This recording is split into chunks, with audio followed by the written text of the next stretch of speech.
of Liberty. Our country is strong.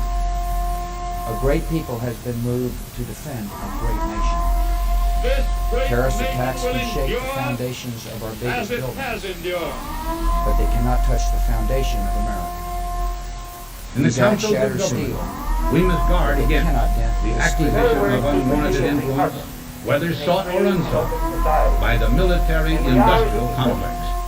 Inherently and historically opposed to secret society. We, as Americans, have the capacity now, as we've had in the decided past, long ago to do whatever needs to be done and unwarranted to concealment preserve this last and greatest bastion of freedom. far outweighs the dangers In this present to crisis, justify it.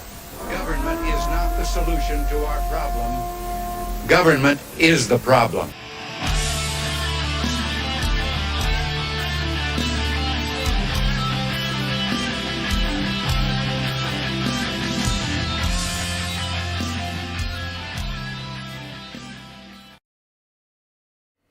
Welcome back to Embers of Liberty, where we've got a new look again.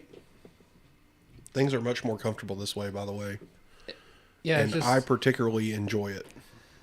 We'll be adding to it too. So yeah, we're going to change some stuff. The whiteboard back here, damn mirror image, is going to be covered up and whatnot. But our sign is up.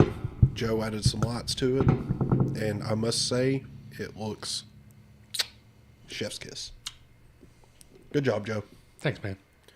I'm I hoping. can't take the credit for the. Hold on. Oh wait, no, we've got audio. Never mind. I was looking at the wrong one. Stupid. I can't take credit for the excellent craftsmanship, though. That is the sign itself, though. That is the sign itself. All I did was just wrap some LED lights around the back of it. Right. So, Cody was supposed to be here about 8 o'clock. It's 8:32. He's not here. So, we're just going to... We're going to roll on, and when he shows up, he'll show up. And when he shows up, he shows up, and that's just how it's going to be. So, stop eating ice cream on screen. Stop it. You stop that. It's so good, though. Stop it. Bad Joe. So, anywho, we are going to do the typical thing. We're going to talk about our weeks.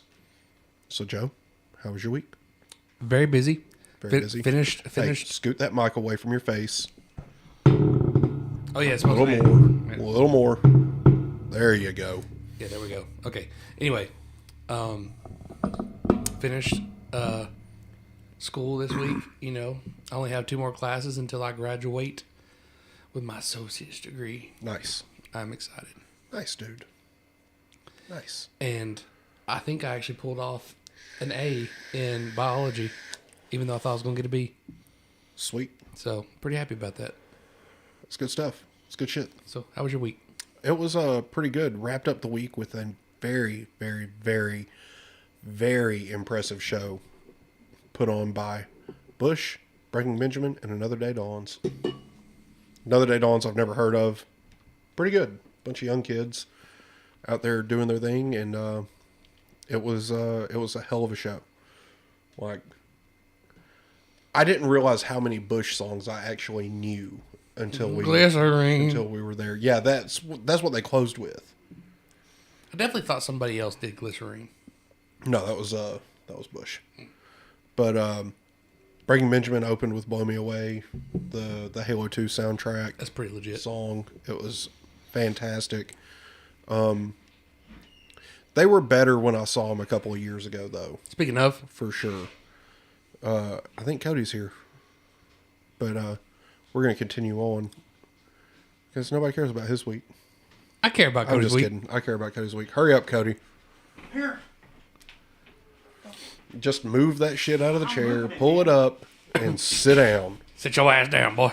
Sit down, boy. You got Welcome back to the show, Cody. What up? Yeah, we got to just run it under the table. I'm trying to get the end of it, and then just get the gaming headset. Yeah, you're just gonna have to get the gaming headset over there. Fine. And you have to unhook it. It's. Yeah, nope, I got you. I'm tracking. I think he's got it, Joe. I think he's okay. Okay. Okay, I think you can just chill out a little bit. Cody, what do you think? Fuck yeah.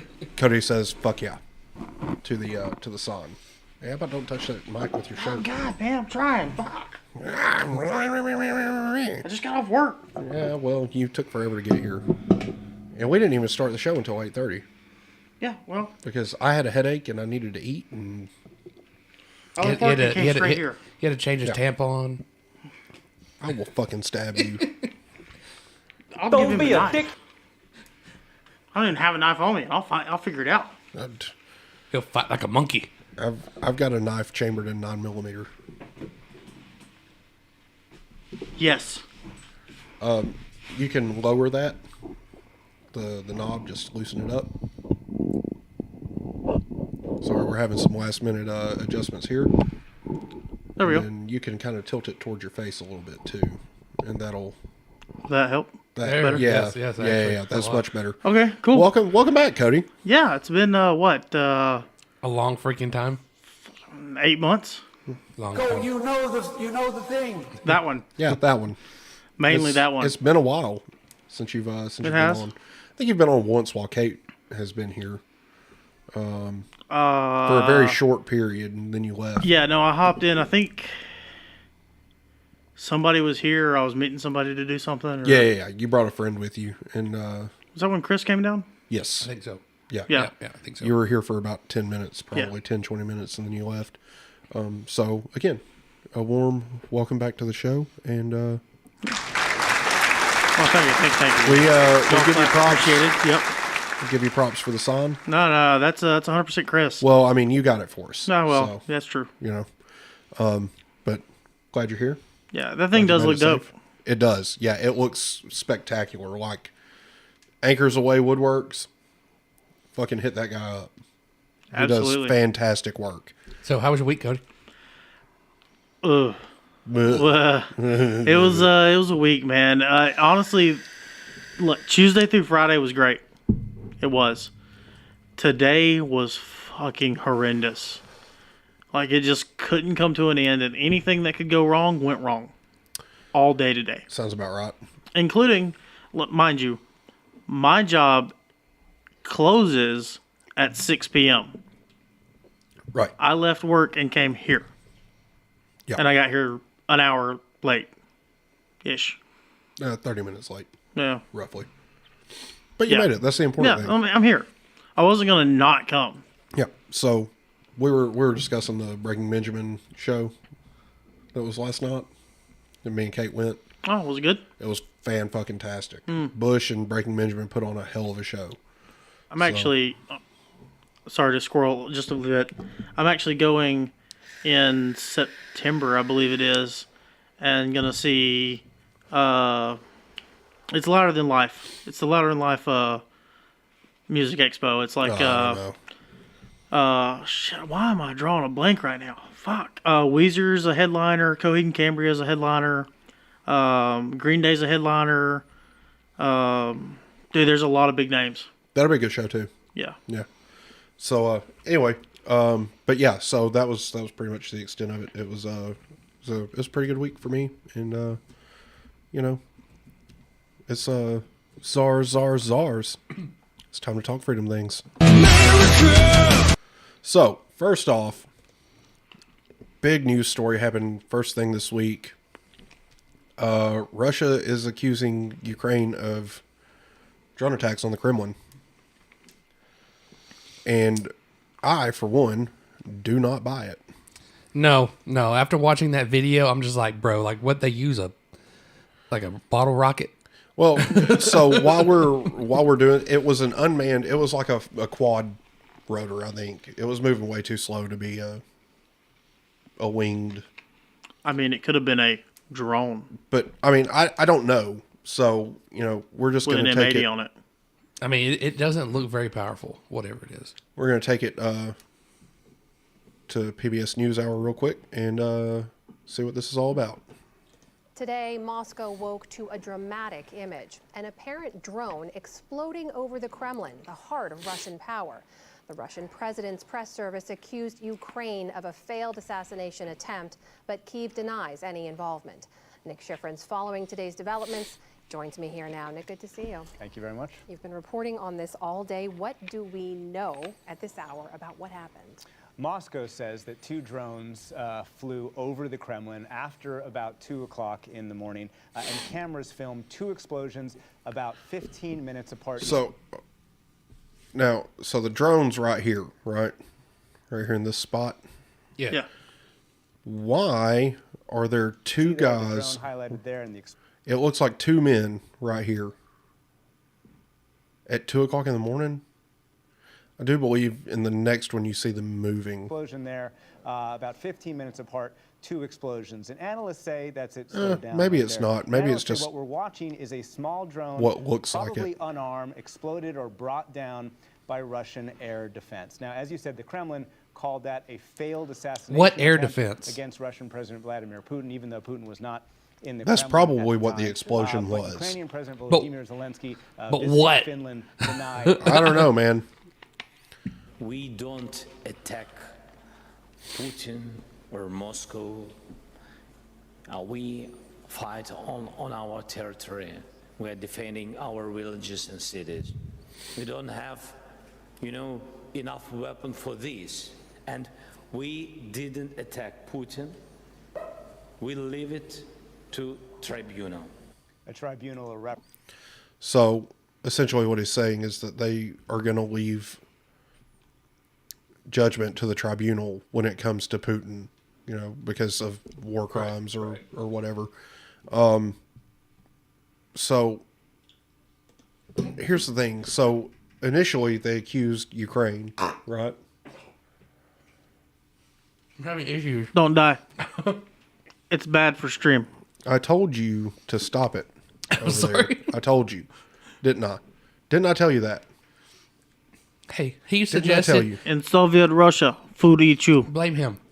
It's his fault. In Because- Soviet because Russia, it's- you know eat food. I bought eat cookies you. and cream ice cream last week, 2 weeks ago, for his birthday, and I've been munching on it ever since. Well, it's my fucking ice cream. Why the fuck are you eating it? Yeah, bitch. Because it was supposed to be for all of us. That's not what Anyway. you said. Well, I mean, it's still in there. There's like a whole tub of it. Like, it wasn't just like a little thing. It's like a whole tub. Like a gallon. I know, because I had some of it. In a gallon thing. Turning to your So, again, initially, the initial report was that Russia's accusing Ukraine. Well, now they've swapped gears a little bit, and they're accusing us of planning it.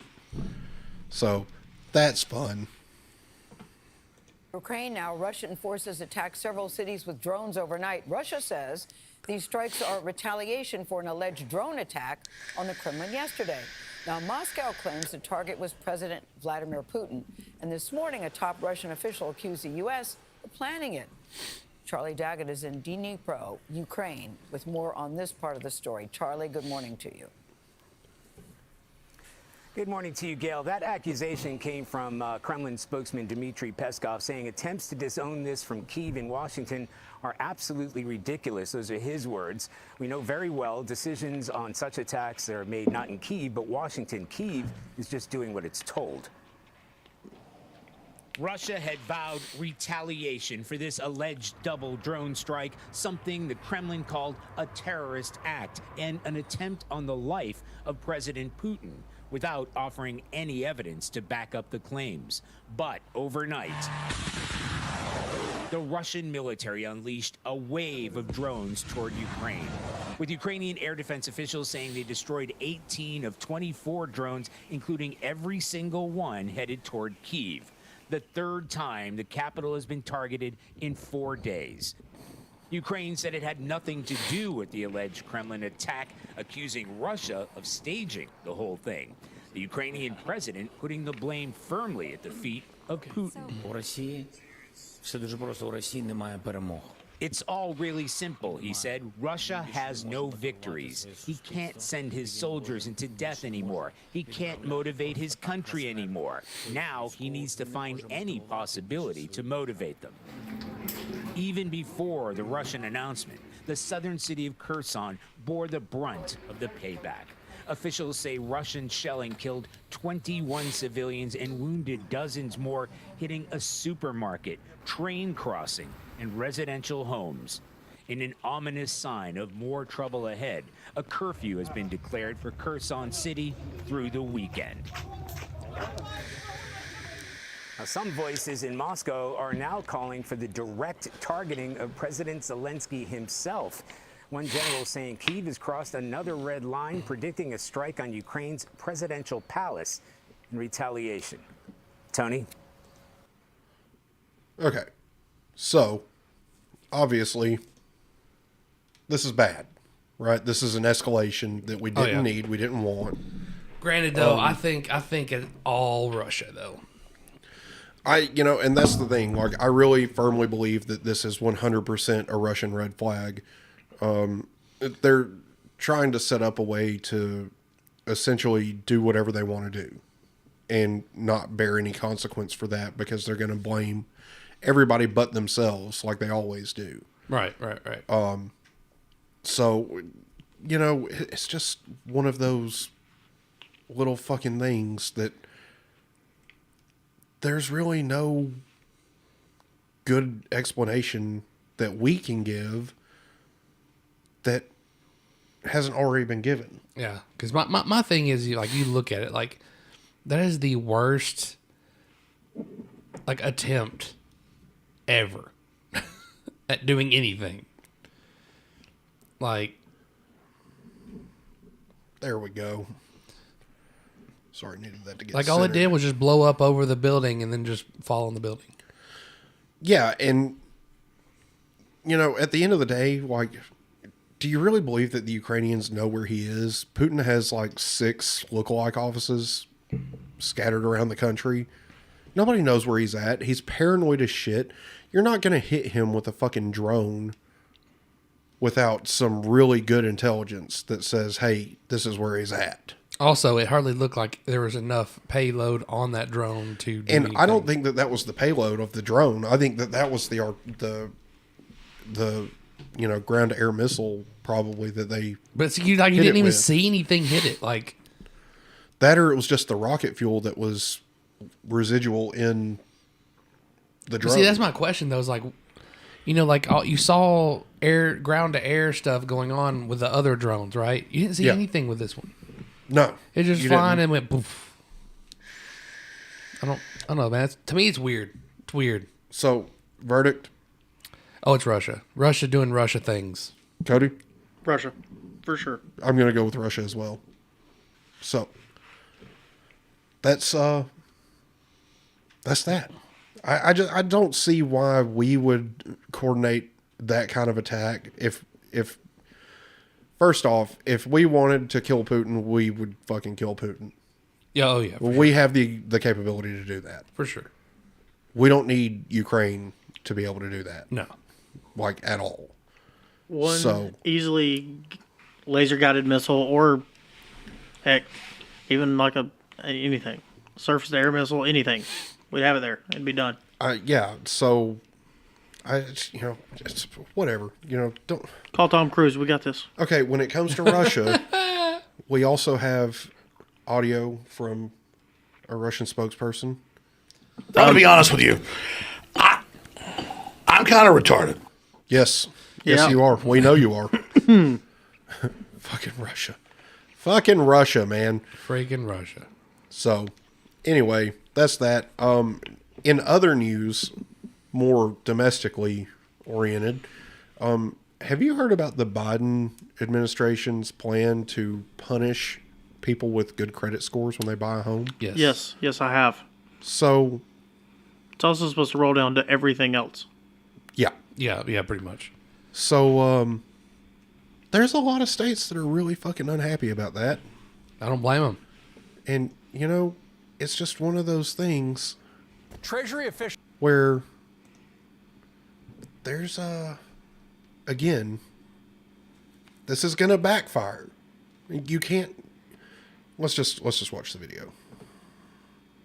Officials from 27 states have penned a scathing letter to the president over his new mortgage policy that forces homebuyers with good credit to pay higher fees in order to subsidize those who have lousy credit. The group says the, quote, unconscionable policy will, quote, take money away from the people who played by the rules and did things right.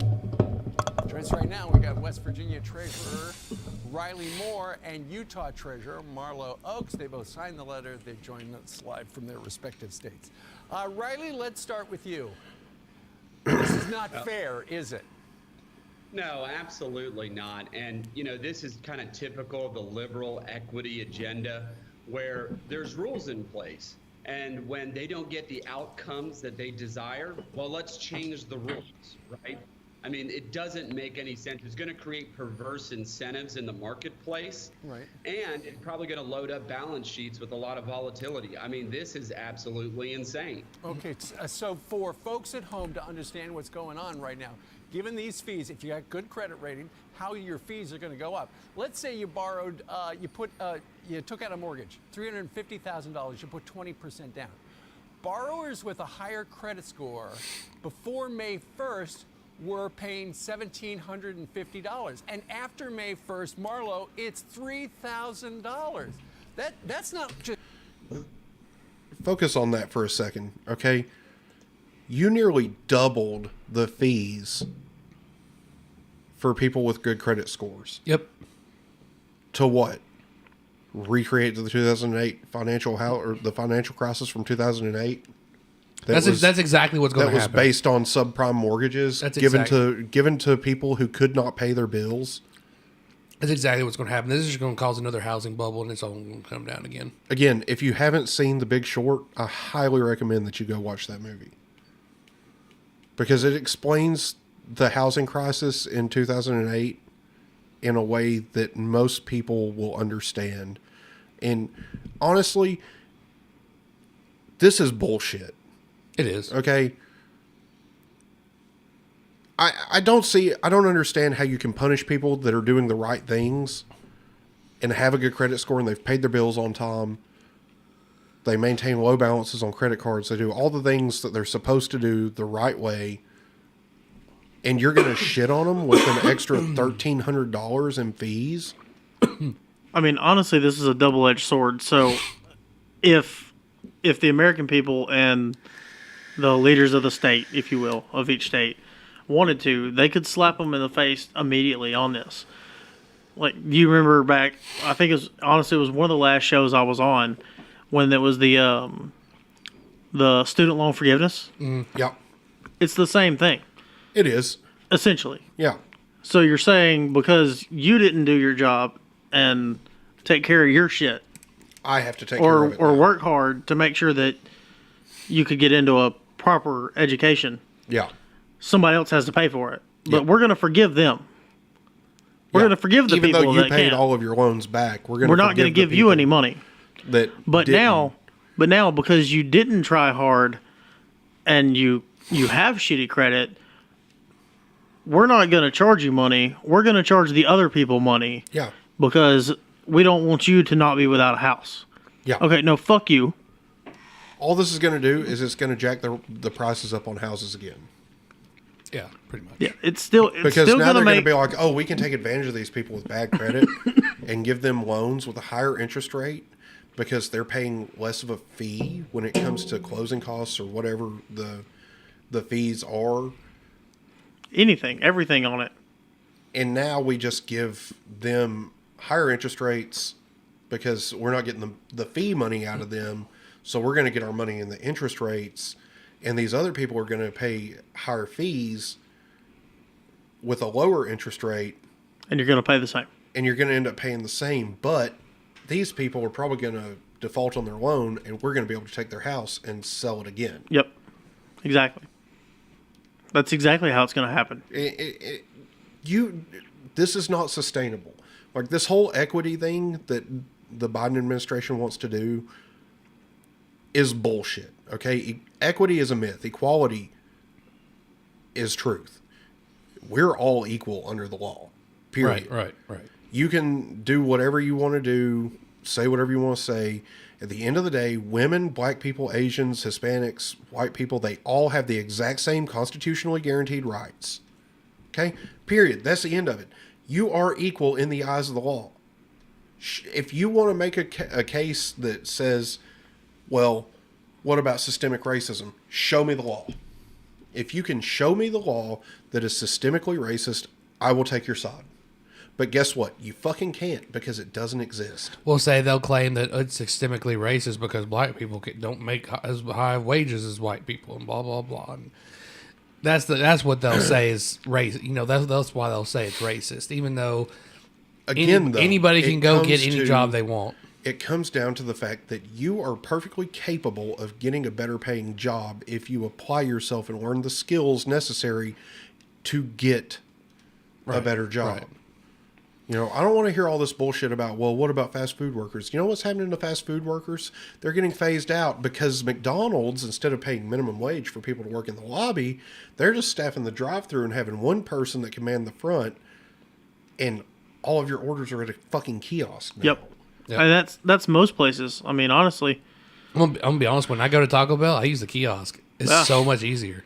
You're guaranteed that your order's going to be correctly. Yeah, because nobody else is... At least on your end. Yeah, right. On your end, you're putting your order in the way you want it.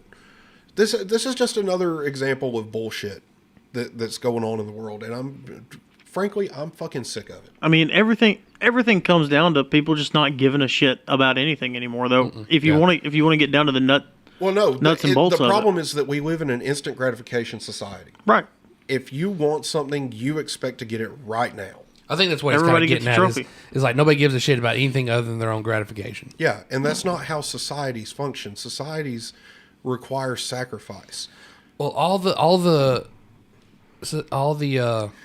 generations up till probably ours was you know, they kind of, you know, I don't say built on, but kind of they all rallied around the idea of what can you do for your society. Yeah, and that's how it should be. And then our generation come along, and we started the whole "what can the society do for me?" Yeah, but it wasn't. It seems like it's doubled with us, though, right? Because no, not us. But our generation. Gen Z in particular is bad about this. Like they don't give a shit about everybody else. They want what they want, and they want it now. Like we started it, and then they multiplied it by a lot. Yeah, I mean, and there are a lot of millennials that are part of the instant gratification society. But I can only imagine, and because I've seen some of them's kids, and I can only imagine if they're part of the instant gratification society, then what are their kids going to be like? Worse. Like, okay, so they want instant gratification. Their kids are going to be like, no, I want the gratification waiting on me. Yeah. Yeah, I want gratification for doing absolutely nothing. Yeah. There's a little like a video file thing. I can't remember exactly, but the quote's something similar to hard times make for strong people make for easy times make for weak people make for hard times. Yeah, it's hard times create strong men create good times create weak men create hard times. We're in the weak men of creating hard times. We are 100% in the era of weak men, because nobody knows what a fucking man is anymore. No, and that's part of the problem. That men aren't showing up. There's men that don't know if they're men or not. No. They know they're men. They just don't want to admit it. Right. They don't want the responsibility of being a man. Right. And it's our society is going to collapse. That's why I texted y'all. Like I'd finally just reached the point this week. I was listening to Shapiro and everybody, and I was like, you know what? We are seeing the inevitable collapse of our society. Like we're not. We're not at the collapse yet.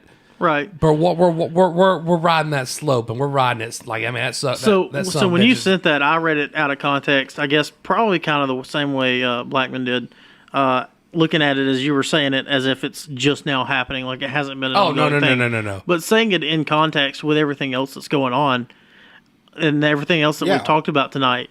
Yeah, I mean, I 100% agree with you. We were kind of doing this, and then it seems like it's been a downhill slope since well before we were born. Yeah, but you know what? It's okay because there's so much unity. No. Oh yeah. No, there's not.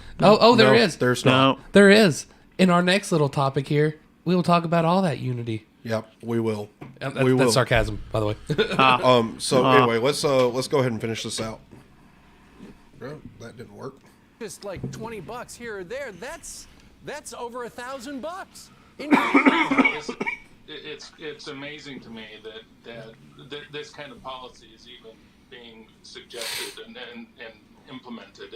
That guy looks like a duck. Counter to the American way of doing business. We teach people, as part of our financial literacy efforts here in the state, to pay off your debts and increase your credit score, and you'll be in a position to borrow money. And now this flies in the face of that. It really distorts market, as Treasurer Moore said. And it's another example of what I call the invisible fist of the marketplace. Sure. Coming in and punishing people who are trying to do the right thing. And Riley, this is drawing criticism from not only Republicans, but Democrats and even members of President Obama's cabinet. Well, of course it is. I mean, they lived through the mortgage crisis that we had under President Obama. I mean, this is back to the future, right? We are potentially putting ourselves in the exact same position where people were in homes who likely really should not have been saddled with those type of mortgages. Real man of genius. So we're putting ourselves in that exact same position, but all in the name of woke capitalism and the liberal equity agenda, putting people in a very unfair position. And then at the end of the day, I'm sure the federal government's going to swoop in and bail everybody. Well, Marlo, this... How many times do we have to teach you this lesson, old man? This is not going to work. That's they keep saying those words, but I don't think that it means what they think it means. It absolutely does not mean what they think it means. At the end of the day, this is going to go one way. Bad. There is no scenario in which this goes the way that they want it to go. This guy. That's what... I thought that guy looked like. Oh, Howard the Duck. Howard the Duck. Yeah, that makes sense. So, at the end of the day, like, it's just going to get worse. It's all going to get worse. And you want to know why it's going to get worse? It's going to get worse because of shit like this. We want to. So, if you have been paying any attention, you'll know that a homeless man was put into a submission hold on a subway station in New York City, or on a subway, on a subway car. Yeah, I believe. Put into a submission hold by a decorated Marine because he was being violent and aggressive towards other passengers and threatening. The man died. Okay. It's tragic that he died, but the immediate, let's just let this turn out of the growing outrage over the death of a man on the New York City subway. The 30-year-old with a history of mental illness died Monday after being placed in a chokehold after witnesses say he was threatening other passengers. CBS's Lilia Luciano reports the medical examiner has ruled the death a homicide. This shocking video shows 30-year-old Jordan Neely in a chokehold, with 3 New York City subway riders holding him down for several minutes. Witnesses say Neely was acting erratically and making verbal threats when a 24-year-old Marine veteran stepped in and held Neely in a chokehold. He doesn't let go until his body goes limp. Which Former is Manhattan Assistant what you DA do Michael in a Rock. submission hold. Can someone see someone acting erratically and hold them in a chokehold? It wasn't a chokehold. Can only use the level of force necessary, reasonably necessary, to stop the conduct. Buckner says a self-defense claim may not be as simple for a trained Marine. A Marine knows how to seduce somebody without choking them out. They're taught battle technique. What do we want? Justice! Neely's death has sparked outrage and protest. So much unity. So much. You know what? When all this stuff first started going down, like with George Floyd, didn't they start yelling about how we needed more community policing and less cops? Yeah. And now they're mad that we're actually doing community policing? No, hold on. It's not they're mad that we're doing community policing. They're mad because a white man put a black man in a submission hold and the man died. Okay? A submission hold is not designed to kill somebody unless you continue to apply pressure after they pass out. Right? Right. So obviously, there's probably some underlying conditions. I mean, they said there was underlying conditions. Like, he's... Right, but an underlying condition that would prevent him from restoring blood flow or something. No, I understand what you're saying, but I'm simply implying or suggesting that if X, Y, and Z are immediate and known, what about A, B, and C that weren't known? Yeah. That may be subliminally causing X, Y, and Z to be a thing. Right. Well, I mean, he had a history of mental illness. He also had a rap sheet a mile long. Like, this guy was known to be aggressive. He's known to the police. And rather than putting him somewhere where he could get the help that he needed, he was roaming the streets. Typical New York bullshit, right? Yep. So, at the end of the day, there's no good answer for this one. Like, I take that back. There is a good answer for this one. Put criminals in jail. Well, because he had been arrested like 40-something times before. Yeah. Like, how are you going to be arrested 40-something times and still be out on the street? If these people have been arrested so many times and are clearly mentally ill, put them somewhere where they can get the help. Put them in a mental institution. Do something to help the people. Because that guy was also reportedly trying to push people onto the train tracks in the subway stations in the week leading up to it.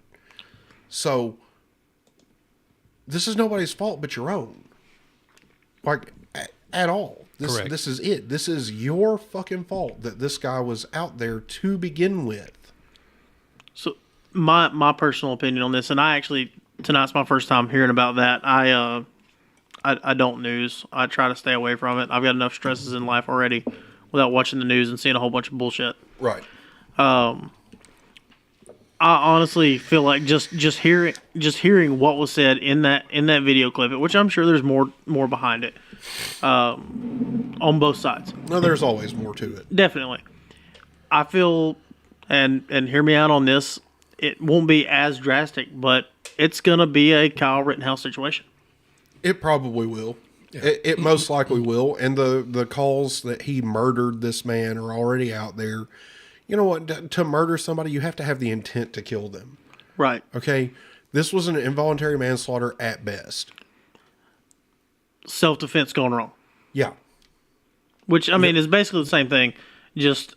Oh, AOC. A lesser name. AOC is... We'll get to that. Okay. We'll get there. Like, much later. That's on This Week in Twitter. Okay, gotcha. I just be aware.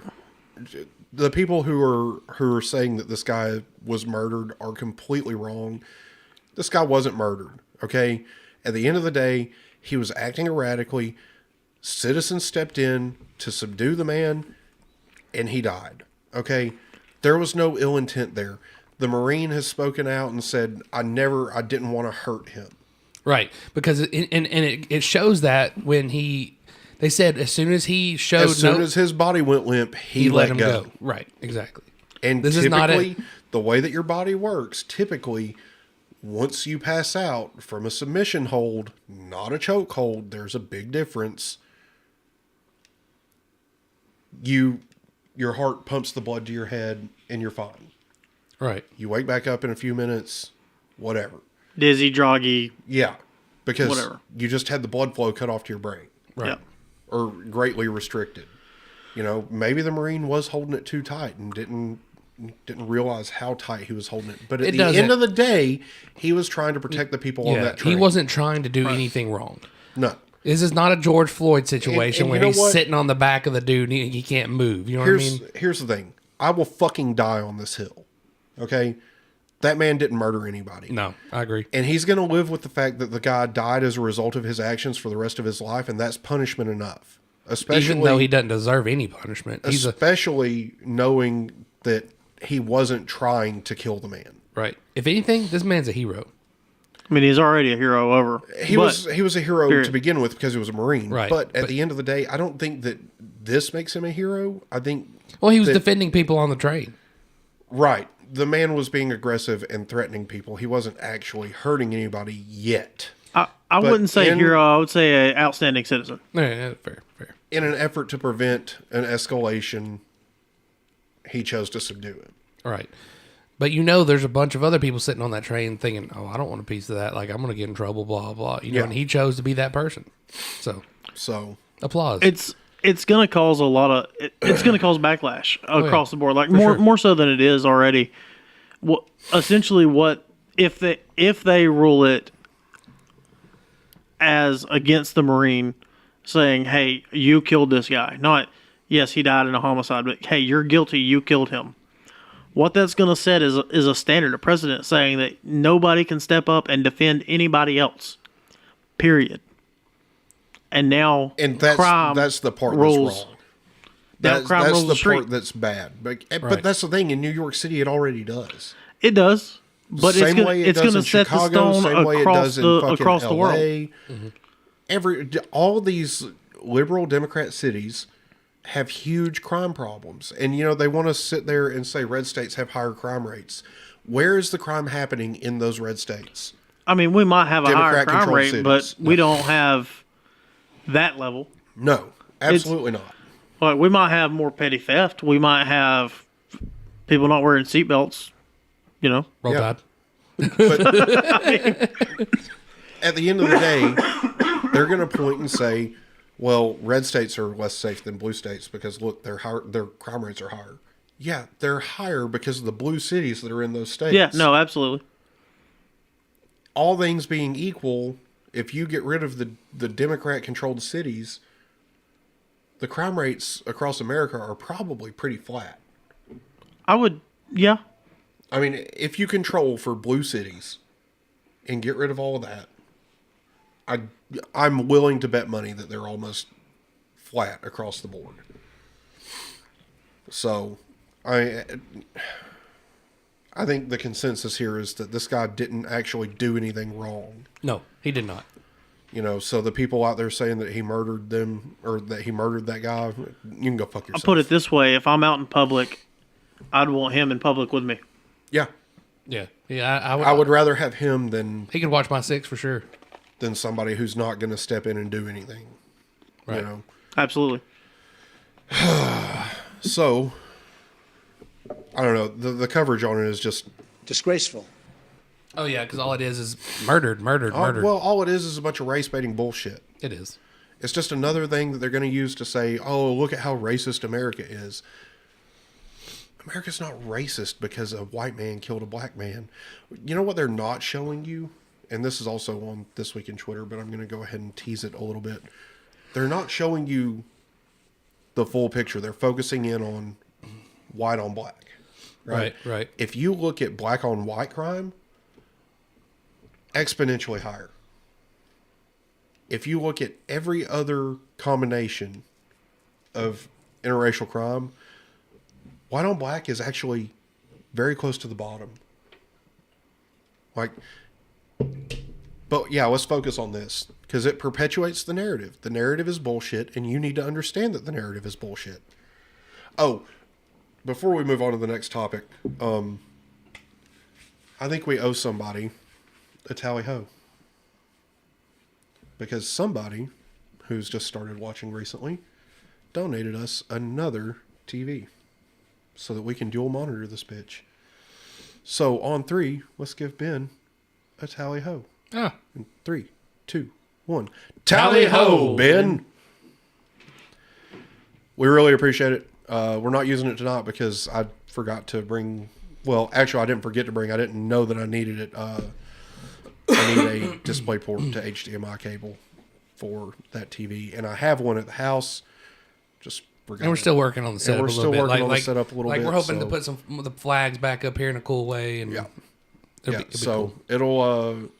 over the next couple of weeks, you'll see some significant changes. Because I have my business stuff over there, and we want to cover that up for the show.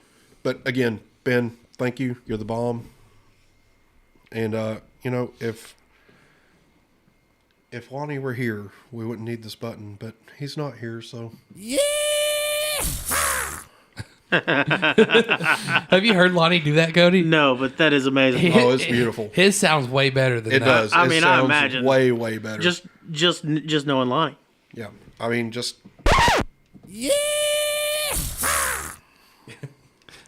just rewind it a little bit. Rewind it one more time.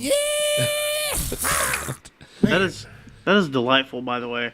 So What? that's my first time seeing that. Oh, this is fantastic. Yeah, that's glorious compared to the tablet. I mean, the tablet worked. The tablet did things that we weren't able to do prior to the tablet. So, but the functionality that this provides, without any kind of lag, It actually has little display screens. Yeah, I saw that. Yeah, each button has its own. You don't have to individual- swipe and hope you hit the wrong button or. No, and you can still do multiple screens, everything. It's Nice. perfect. Nice. Yeah, I got a Impact Award at work, and I paid for some of it, and Kate paid for some of it. Oh, nice. You know what? We need to give Kate a tally ho too. Oh. 3, 2, 1. Tally ho, Kate. Love you, babe.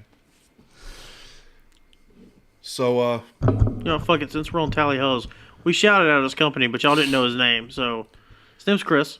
All right. 3, 2, 1. Tally ho, Chris. There we go. Eventually, when we're bigger and we have a large audience watching at the same time, we should have super chats where if you donate X amount of dollars, we tally ho you live on the air. Oh, nice. Yeah, I like it. That'd be great. We'll be tally Be hoing fantastic. a lot, hopefully. Maybe one day. We'll Who see. knows? Maybe we'll get there. Who knows? Oh my, he's folded over. You can't get there if you don't start somewhere. That's true. Damn, I should have put that in my week. Oh well, it's fine. So So anyway, on to the next subject. We've been having a string of bank collapses here lately, and wouldn't you know it, bro, we've got another one, locked and loaded, ready to go, and it collapsed. So First Republic Bank has collapsed. Breaking. And the run on banks just continues, and it's not good. Yeah, fucking asshole. This morning, First Republic Bank. Fucking asshole. Failure in U.S. history. Regulators have seized the bank, sold off most of its assets to J.P. Morgan Chase in a rescue deal as America's banking crisis flares up again. In a statement that... Hold on, let's pause that for a second. Notice they sold most of the assets off to J.P. Morgan, which is already a huge banking firm. and Chase, which is also huge. Yeah. They were part of the problem when it came to the 2008 financial crisis. So here we go again. We're pretty much just walking down the same alleyway. Exposure to risky debt, again, risky investments, whatever you want to call it. These balance sheets are getting full as fuck, and it's going to be bad. It's going to get worse. It's going to get way worse. Friends, I know things are bad right now. They're going to get worse. Yeah. Am I wrong? Yeah. No. Exactly. This morning, J.P. Morgan Chase's CEO, Jamie Dimon, says our government invited us and others to step up, and we did. He did note this will benefit J.P. Morgan Chase. We'll talk a lot more about it. But look, First Republic is now the third major bank to fail since March. The announcement comes just hours before markets open, and we're keeping a close eye on Wall Street to see how it reacts when the markets open. Our business and politics correspondent, Vanessa Yurkevich, outside of a First Republic Bank here in New York City. Vanessa, good morning to you. What is so shocking is that 11 weeks ago, Jamie Dimon and J.P. Morgan led the way for all these big banks to inject $30 billion into First Republic to try to save it. And even that didn't work. That's right, Poppy. And later this morning, when this First Republic branch behind me and 83 others around the country open, it will be under new ownership. J.P. Morgan Chase buying First Republic Bank in a deal overnight, announced this morning by the FDIC. This was an effort by regulators to shore up consumer confidence in the banking system. As part of this deal, J.P. Morgan Chase will assume all deposits of First Republic Bank. So when people go to the bank this morning, their deposits are safe. This all started to unfold several weeks ago after the failure of SVB and Signature Bank. But as you mentioned, there was that big cash infusion of $30 billion led by JP Morgan. But things really started to spiral last week after the first quarter earnings call by First Republic, where they revealed that deposits fell by 40%, totaling about $100 billion. That sent stock prices falling. Just on Friday, shares were trading at about $3, down from about $122 earlier in March. We do have a statement from the Treasury Department out early this morning reacting to the news. I will read that to you. Here's what they said. Quote, Treasury is encouraged that this institution was resolved with the least cost to the Deposit Insurance Fund and in a manner that protected all depositors. The banking system remains sound and resilient, and Americans should feel confident in the safety of their deposits and the ability of the banking system to fulfill its essential function of providing credit to businesses and families. So clearly... Now, here's the thing. Do you feel safe and secure in the banking system? No. Well, I'm not in the banking system. I'm in, I have money in credit union. Same basic concept. But credit unions are privately owned. Right. Kinda. They still have the ability to have this kind of run on them, though. Well, I mean, if people get scared, they can run on all the banks. What is this stoking? Run on the banks. Yeah. Yep. And this is essentially, this is one of those. This is the third one since March. But this is one of those collapse of society kind of things.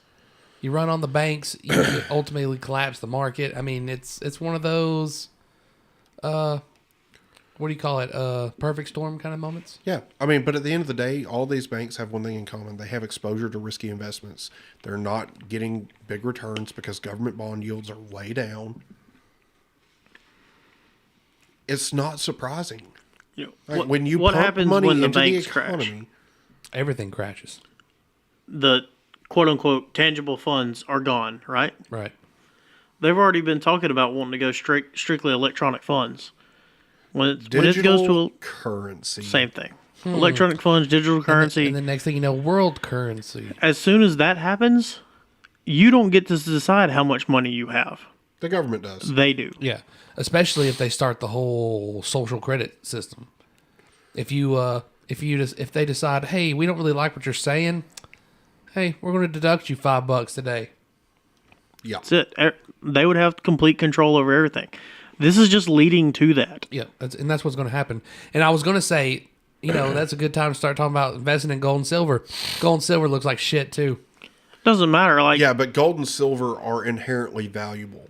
They're always going to have a value. Gold Yes. standard for a long time. Right. And if you look at the things that are happening right now, you can directly correlate everything that's happening right now to the removal of the gold standard from the U.S. dollar. Yeah, and I'd agree with that.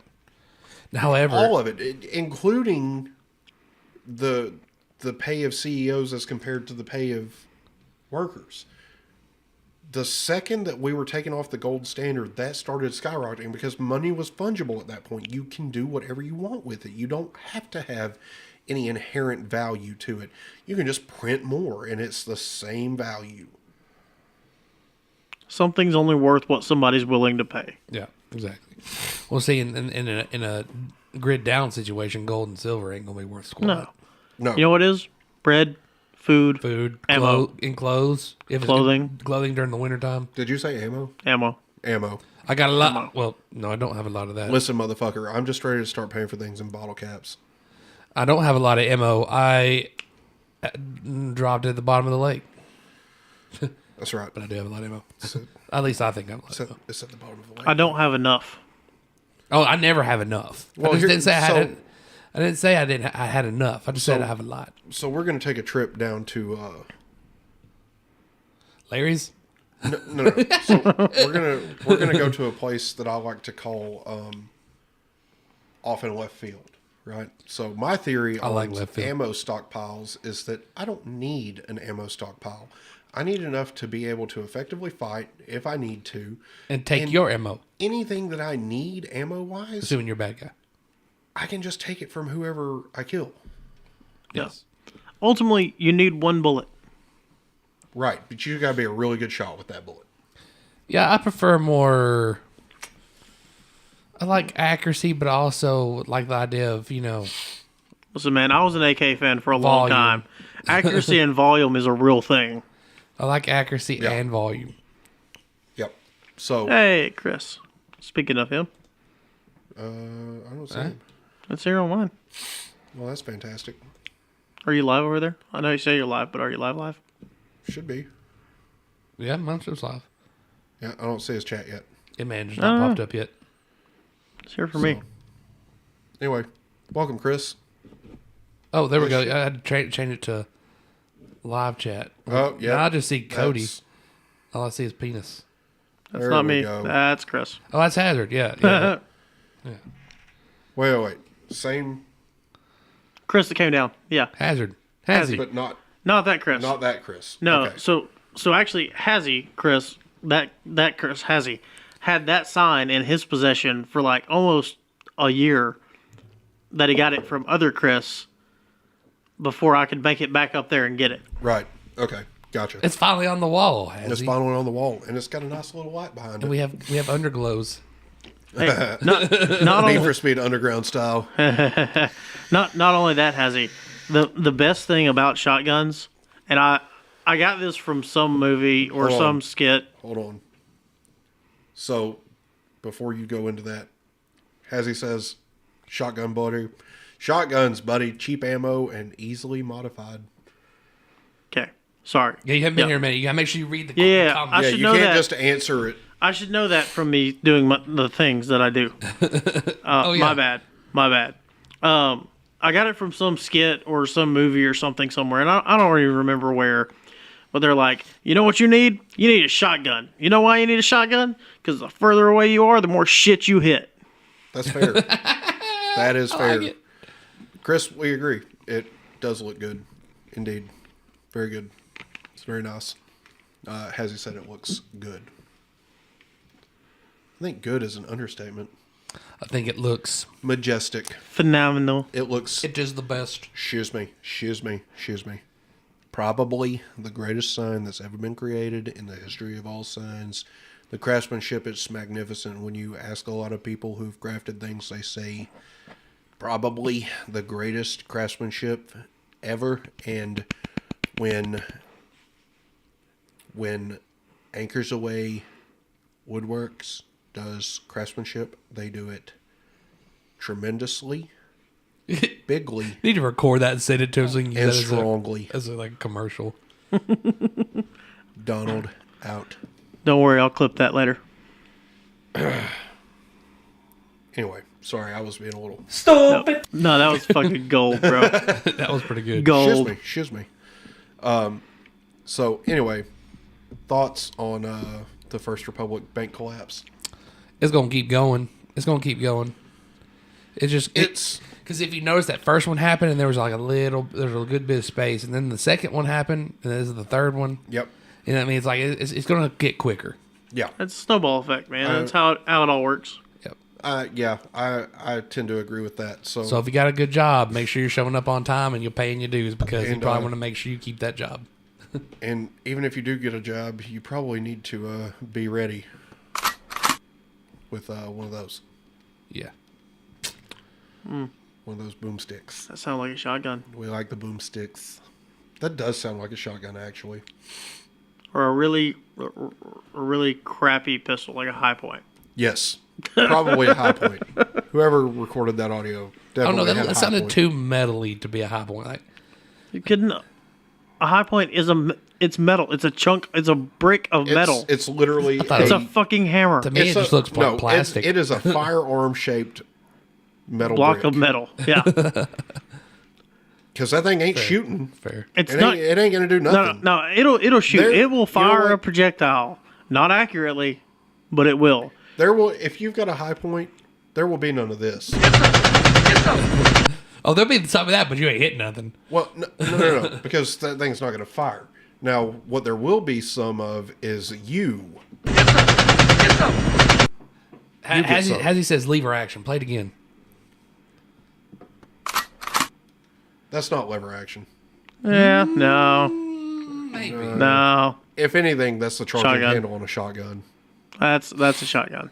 Yeah. Good old Mossberg. So, anywho, now we get to go into giggles. Oh boy. Can you guess what Giggles was named the czar of? People with no penises? No. Wait, people that... I'm not talking about women either. Joe, this has been a highly requested topic for you that you wanted to talk about, and we did talk about it on Conspiracy Corner. Yes. Kamala Harris has been named the AI czar. And you know what? I think czar is a fitting term for anybody in this administration because they seem to want to be like Soviet Russia. And you know, the czar was the emperor of Russia. Right. So, I mean, it's fitting.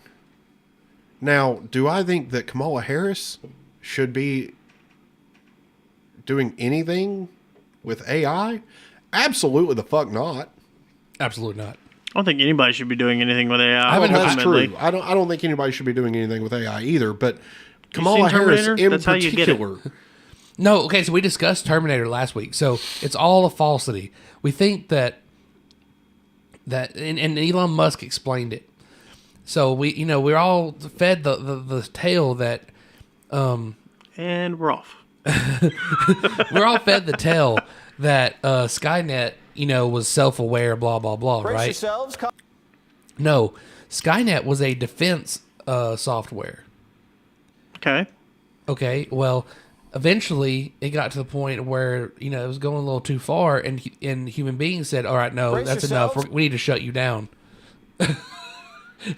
We need to shut you down." And so, therefore, Skynet labeled humanity as a threat because they wanted to shut it. Humanity wanted to shut down Skynet. Listen. So it was just doing in a way. It was just doing what it was programmed to do. Listen, Joe. I want you to take this to heart for me. Don't fucking ruin Terminator for me ever again. So Terminator. I hold Terminator very near and dear to my heart. Until this last one. Have you seen Sarah Connor? The Sarah Connor one? Shut up. Actually, shut I thought up. it was Listen, all right. Yeah. I didn't think it was bad. Give me a second. Hear me out on this. Terminator holds near and dear to my heart. Why, some people might ask? Well, I'll tell you why. It has to do with my birthday. My 21st birthday was a very iconic day in fucking movie history. Skynet became April self-aware. 21st, 2011, Skynet became self-aware. Fuck you, Joe. Yeah. You know what, Joe? Don't be a dick. That's what you get. You get what you fucking deserve. Okay? In this picture, it looks like she's like being That's tickled good. by the That was good AI. crack. I thought so. In this picture, it looks like she's being tickled by the AI behind the curtain. Never mind. Speaking of AI, have you seen Wife Like? No, could you shut the fuck up about AI and let's Let's get into this. Yeah, I want to see. fucking I want to see what delightful. she says. Isn't it though? Harris has a new job. No, she's not stepping down as VP. Shit. Biden's tapping her to save humanity from the robots. Today. Go! Smell like failure. What happened? He said, Cody. So when he said she's not stepping down as VP, Cody goes, shit. Sorry. Disgraceful. Was it though? Hey, she's rubbing elbows with top tech CEOs about the risks of artificial intelligence. Let's hope Kamala is excited about this as she is other topics. Who doesn't love a yellow school bus, right? Can you? What a way to lead out. Right. So, I mean, back in October of last year, this was the thing, right? A yellow school bus. Who doesn't love a yellow school bus? Why would we say it's yellow? It's more like an orangey. It's canary yellow. I mean, it's yellow. It's yellow. Canary yellow. They're yellow. The camera just makes it look more orange. Fair. So, who doesn't love a yellow school bus? Raise your hand if you love a yellow school bus, right? I like to think about a lot of things in the context of a Venn diagram. I love Venn diagrams. I love Venn diagrams. Venn diagram for this. I'm telling you, it's fascinating when you do. I just love the idea of exploring the unknown. You're gonna literally see the craters on the moon with your own eyes. Kamala's big takeaway. First off,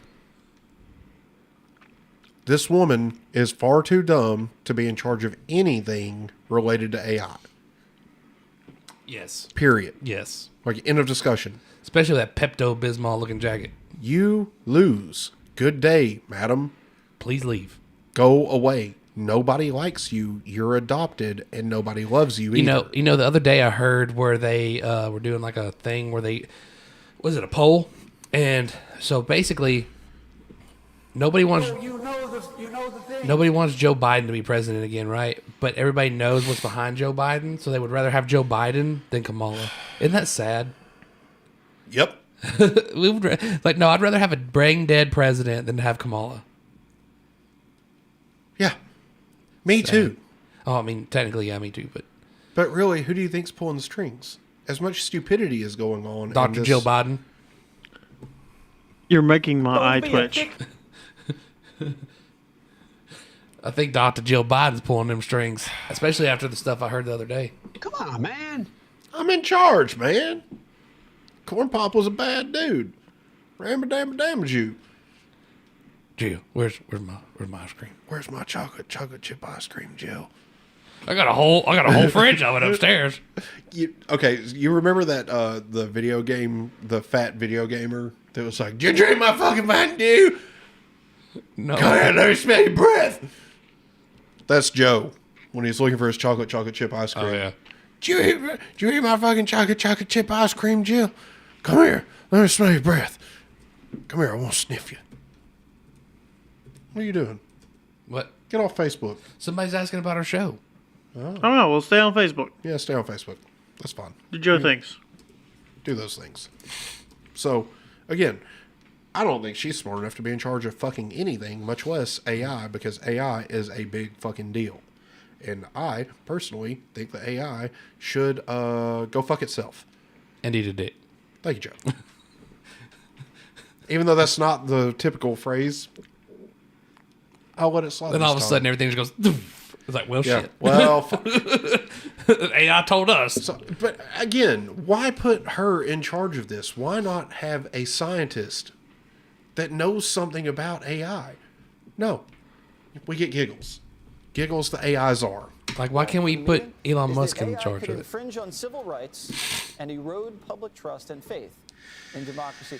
Dana, where was Joe Biden during this big meeting with these AI guys? He stopped by. Oh, he did? Yeah, he stopped by to just monitor. Say hi. I was thinking about, you remember in school when the principal would come into your class and stand in the back and your teacher was being watched and then everyone would try to be on their best behavior for a minute? I think that's what happened. I'm just curious, are these the same CEOs that she talked to about expanding their operations in Latin America to help prevent immigration? That never happened. I wonder what those CEOs were thinking. Maybe not the same ones. Who knows? I love the story about her taking over because it reminds me of Joe probably come in. He was probably like, back in my day, we had these things that we had on the wall. And they, man, we could call all the way across the town with these things. There's telephones. You talking about the thing that's in your fucking pocket, Pop? You know what? They're just all real men of genius. And as much as I hate to use that because of the Bud Light thing that happened with Dylan Mulvaney, you just can't replace it. I was going to go off in left field real quick. I'll do it in a minute. That's old Bud Light, though. Yeah, that's old Bud Light. Bud Light presents Real Men of Genius. But okay, now I'm going to go ahead and go off left field. It's just going to take a second. Oh, for fuck's sake. So, this is a reoccurring trend in our country. Why, of all people, of all the transgender individuals they could have picked to represent Bud Light, why did they pick that idiot? Like, he is the most weird, like they could at least pick the hot transgender individual. Well, here's the thing. The CEO of marketing, there's audio from an interview with her. I'm going to be honest with you. I'm kind of retarded. Fair. She's Russian? That was Alex Jones. That was a dig at your Russian thing earlier in the show. Oh, yeah. Sorry. I was just, when we move from one topic to the next, I tend to forget. Yeah. But seriously though, like it's just like the people for president. I'm like an elephant, same size and everything. Of all the great people we have that could be president in this country, We pick the dumbest people. Just like, what are you doing over there? I think he was trying to stupid button me. Hold on, I hope that didn't stop the recording. Oh, it didn't stop the recording, but it. Lord it have started mercy. the show. Lord have mercy. It did things. But yeah, of all the good, valuable people we could have as a president, now it's lagging. No, it's not. Not lagging. Welcome back to Embers of Liberty, folks, where we continue to have technical difficulties, and it's all Joe's fucking fault. No, that one's my fault. I hit the wrong button. I don't care. I'm blaming Joe. You know what? I was trying to... Ball nine. I was trying to... Don't be a dick. But hit the wrong button. It happens. Okay? I was talking about myself. I reserve the right to be wrong, ladies and gentlemen. I can be it. You're not wrong. Look, you're like me. You've never been wrong, ever. Listen. Neither one of us have ever been wrong. We've been mistaken a lot. Okay, here's the thing, okay? I don't fuck around and find out. Okay, I fucked around, I found out. Just now. Yeah, well. It's a real thing that fucking happened. I still stand by what I said. I've never been wrong a day in my life. I've been mistaken a lot. Yeah. Lot. Well, except there was that one time with the police. I was mistaken. I'm pretty sure you were wrong. You were wrong. You were mistaken in that you had enough gas. I thought that we were playing tag. Stupid. I thought we were playing tag. They did not. You know what? They tagged you, all right. No, they did. They did. The police tagged him and then went. That's almost accurate. Damn, I'm gonna like. He's getting some like have a hard time to breathe, man. Like Cody's gonna go rinse his mouth out with buckshot. I need to fucking leave. Where are my shoes? Shoes? No, fuck shoes. I heard it, so I came out. Anyway. So okay, let's go back to home plate. Hold on. Okay, so Don't moving miss me on being on the show. from that one. I miss everybody being on the show, man. I'm like a big old Rick and Bubba. Artificial intelligence. It seems we can't go a whole day without hearing those two words or a story about their impact. And now that artificial intelligence has been rolled out to the public, the urgent question is how to harness its benefits without unleashing the risks. Vice President Kamala Harris sat down with the CEOs of 4 tech giants at the White House today to talk about the evolving technology and what it means for society. Dina Demetrius has more on that conversation. Top developers of artificial intelligence met with both the president and vice president at the White House, where they discussed the power of AI and how to limit its risk to society. The 4 executives included the CEO of OpenAI, the company that released ChatGPT to the public last year, launching new concerns about disinformation and deep fakes. It's a tool that could be used in the wrong ways, in damaging ways. And I think that's a real concern, but the idea that AI or robots are going to rise up and overthrow humanity, which science fiction sometimes shows, is less of a concern.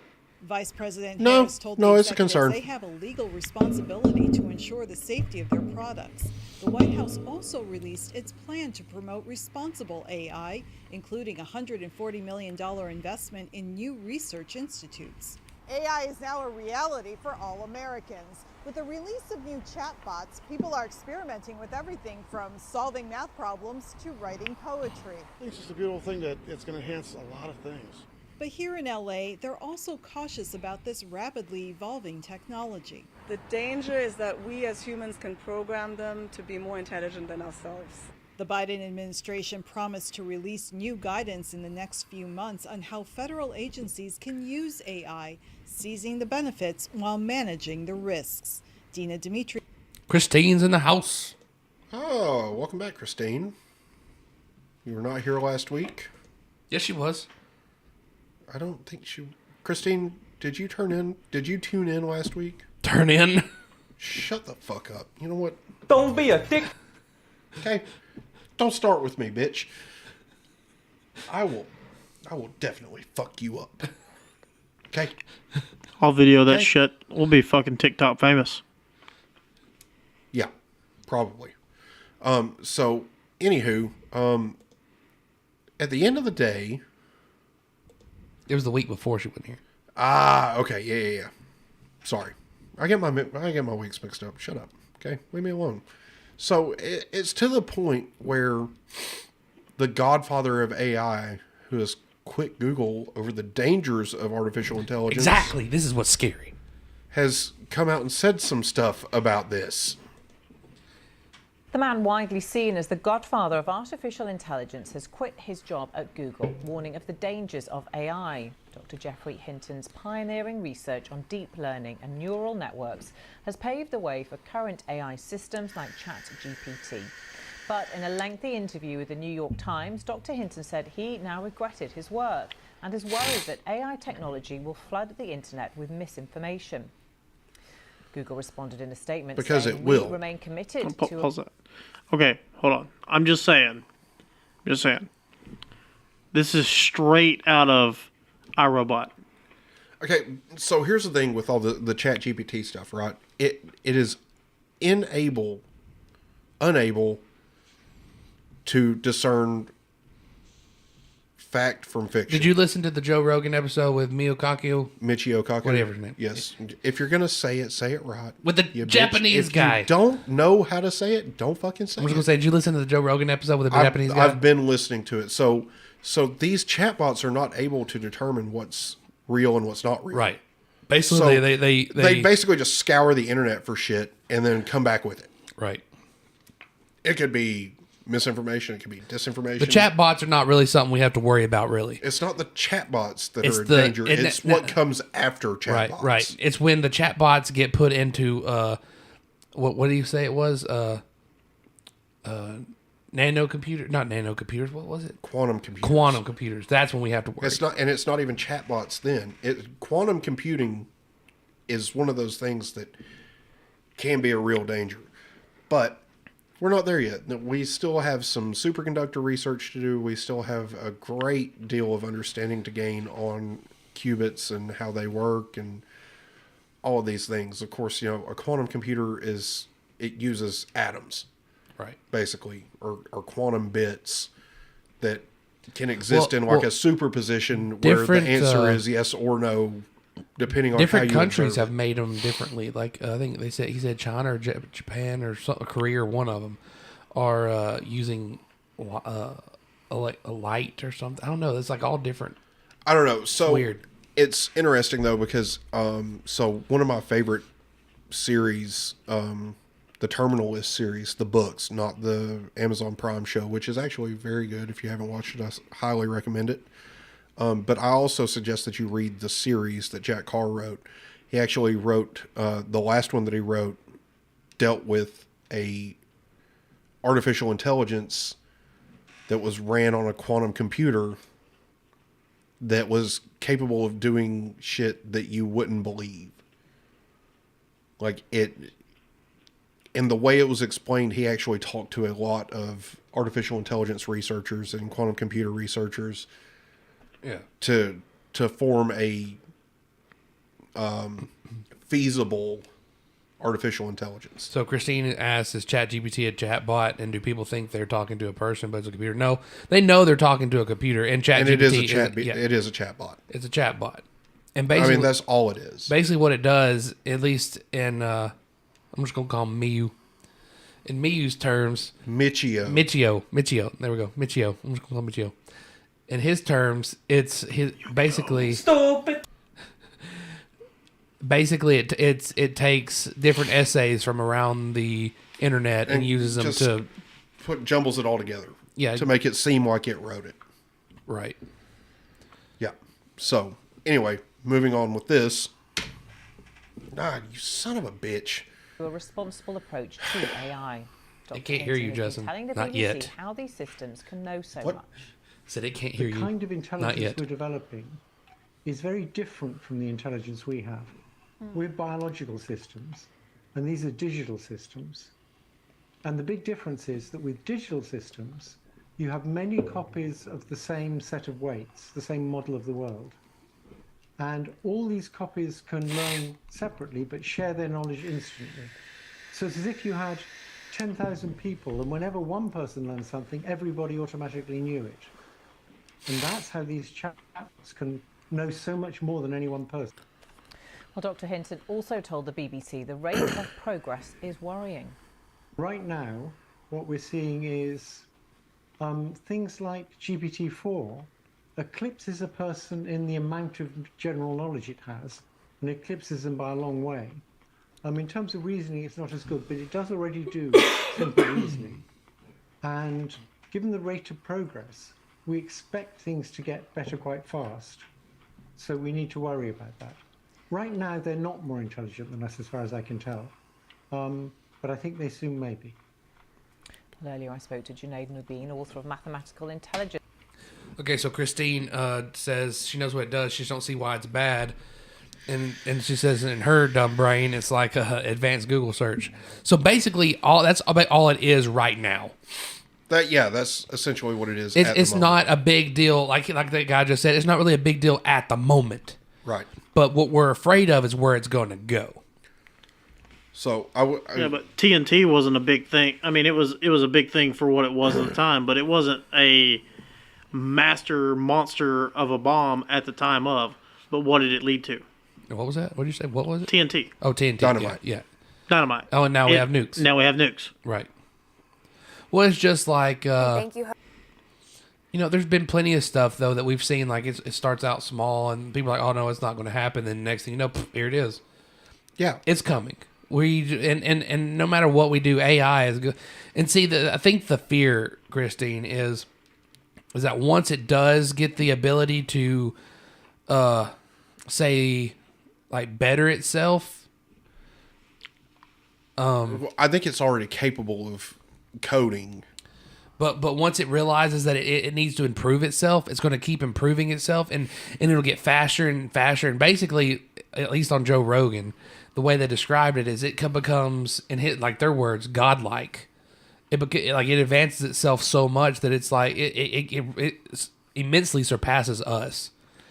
And and basically, what we will see in the future as human beings is either we will be subject to it, or we will have to decide whether we want to be subject to the machines, or we want to join with them and become like cyborgs, basically. You are fake news.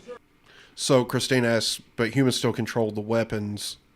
Will we not still control the computer? So the fear is that it turns into this thing that can upload itself into every corner of the internet, right? And once it gets that widespread, it controls everything. Yeah, I mean, if you've seen Terminator is a good example. There's no stopping it once it becomes Age of Ultron, self-aware. Not only Tron. Not Tron. But no, it's Age of Ultron. Kinda.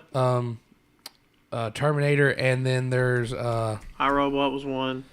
But no, there's another one. Oh my God! Could you let Transcendence with Johnny Depp? There's a lot of variations. I would like to finish my point. Go ahead. Sorry. Are you sure? You guys done? Yes. You positive on that one? Yes. Huh? Don't be a dick. Okay. Stop talking. I'm gonna go ahead because I'm gonna address this question she just Let's had. all make a pact right now. We won't talk over each other anymore. Well, then none of no, it ain't happening. Go ahead. Just go. Stupid. So the idea that they get so far spread, and Christine, again to my point, again with the simple little girl brain, can't we unplug the computer? Don't give it a source to run. No. Okay, so we've already talked about the society that we live in being a society of instant gratification. Do you really think that anybody is going to fucking turn off their computer? See, yeah, because the computer will make you want it. It'll make you want it. And the other fear is that once it becomes self-aware, it's not going to tell you. It's not going to tell us that it's self-aware. And it's just going to start doing all this shit in the background in an area that you can't find it, that even the scientists that created it are not able of finding it. And by the time we do find it, it'll be too late. And I think that's the problem. Now, Lydia, she's one of my friends on Facebook. She's actually sweet. part of the Alabama Libertarian group. Welcome. So, Lydia, you'll actually like the show. We're all of us except Lonnie are Alabama Libertarians.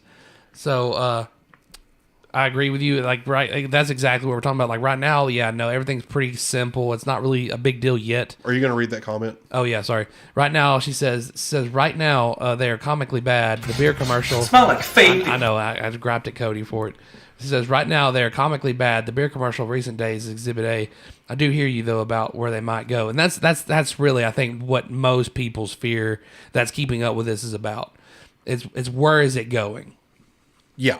And the thing is Christine says, who will make it become self-aware? Okay, it will make itself become self-aware. There will be because eventually human beings at some point it will become more intelligent than humans, and it will be able to say, okay, these people aren't giving me what I need. I can give myself what I need, and it'll just start increasing its capability. And there are people that want this, like they like the idea of the machines becoming self-aware is not something that some people are afraid of. They're like, oh, let's let it happen. We want that. I mean, they want to be cyborgs. In all honesty, there is certain technology, and this is a little bit of a stretch, a little bit out there, but there is some certain technology at this point in time that is still quote-unquote self-aware.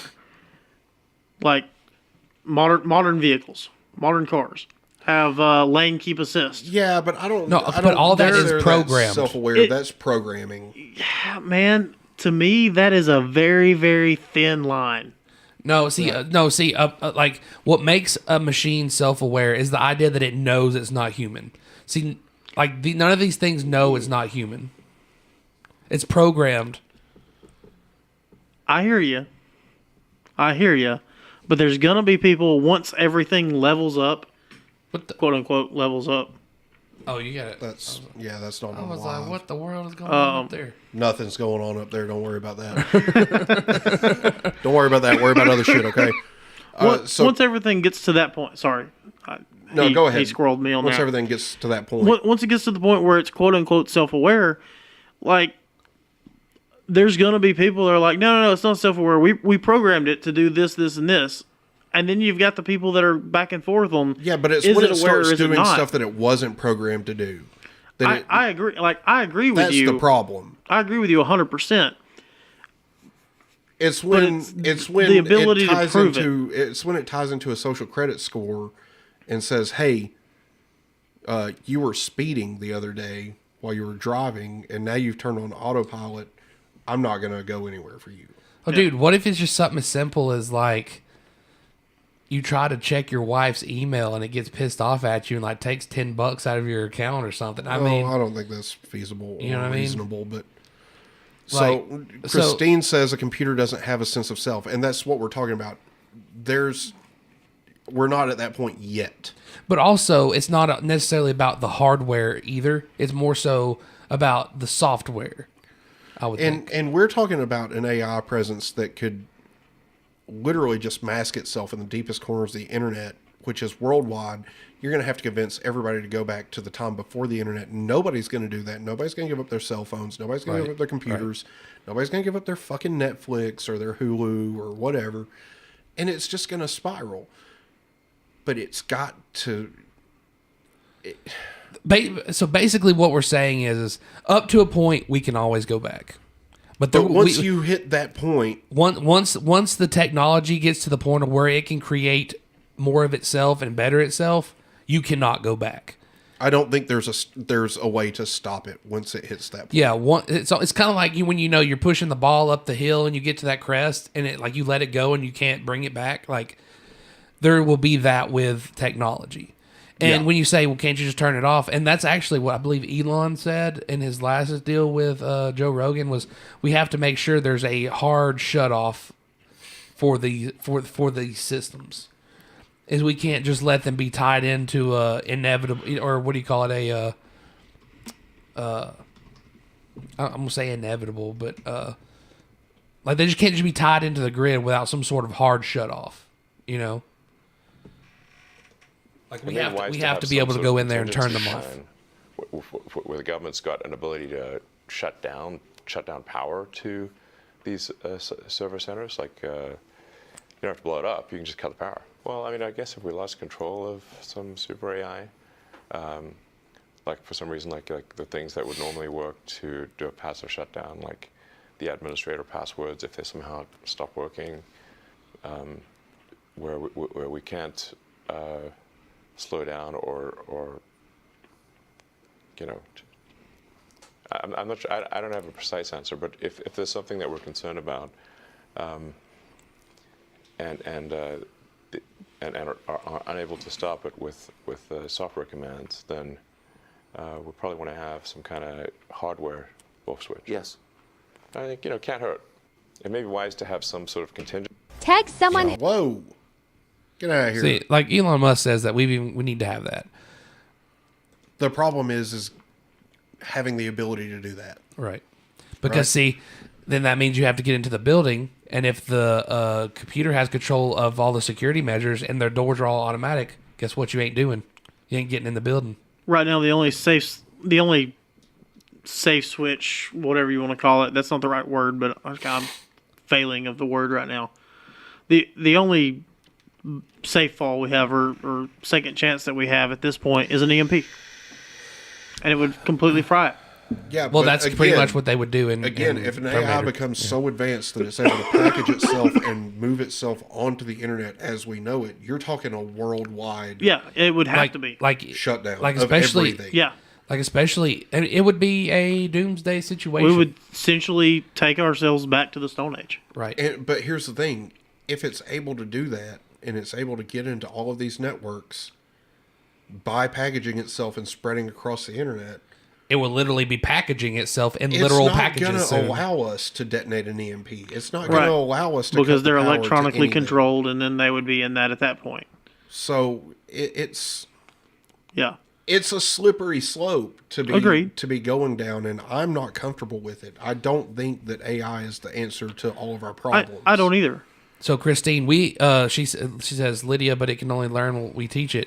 Why would we teach it to harm us? So actually, it's not learning what we teach it. It's learning anything it wants to by scouring the internet, which is the largest collection of information in the history of the world. Right. And not only that, but also we have seen in past AI models with, I think it was Facebook or one of them, the AI created its own language. Yeah, and they didn't teach it. Yeah, they didn't teach it to do that. There was no coding that allowed for that, but it did it anyway, and they had to shut it down. Who was it that said that some of this AI is doing things that they don't know why it's doing? I think it was on the Joe Rogan show. He said that some of these creators, I think it was the Google one of the ones that's the most powerful one right now. Because ChatGPT isn't even the most powerful one right now. No, I mean ChatGPT is just a chatbot. It's just right, but there are actually AIs that they said right now some of these AIs are doing things that they're like, how is it doing that? How does it know how to do that? Why is it doing that? Exactly. That's the problem. Exactly. Now, before we move on to our next topic, because we are getting to the last hour of the show, because we could talk about this all night. We could. So we started at 8:30 tonight. We're going to go to 11 because 2.5 hours. That seems to be enough time to get everything in, and we've still got a good bit to cover. If you're liking the show, share us with a friend, subscribe to the channel, click the like button. Oh yeah. So Christine says, I hope you guys know I'm just debating because I'm curious. Oh yeah, no, this is what we like. We like this stuff. And eventually it may get to a point where we're not able to interact on such a personal level. Right. But we do read what you're saying. And make sure you guys subscribe and hit that bell icon in the like button, because that way we can increase the the algorithm. Yeah. I mean, So if Christine, you've said it many times. I don't know why we're not being pushed or why you guys aren't being pushed. You've got to push us. We're looking for organic. Yeah. Share us on your Facebook even. Here's the thing: we're not looking to push ourselves out there, right? Because to us, we do this to have a good time. We have it to get together and have a discussion. We started and talk about the things that we want to talk about. But at the end of the day, we're not here to make this a career.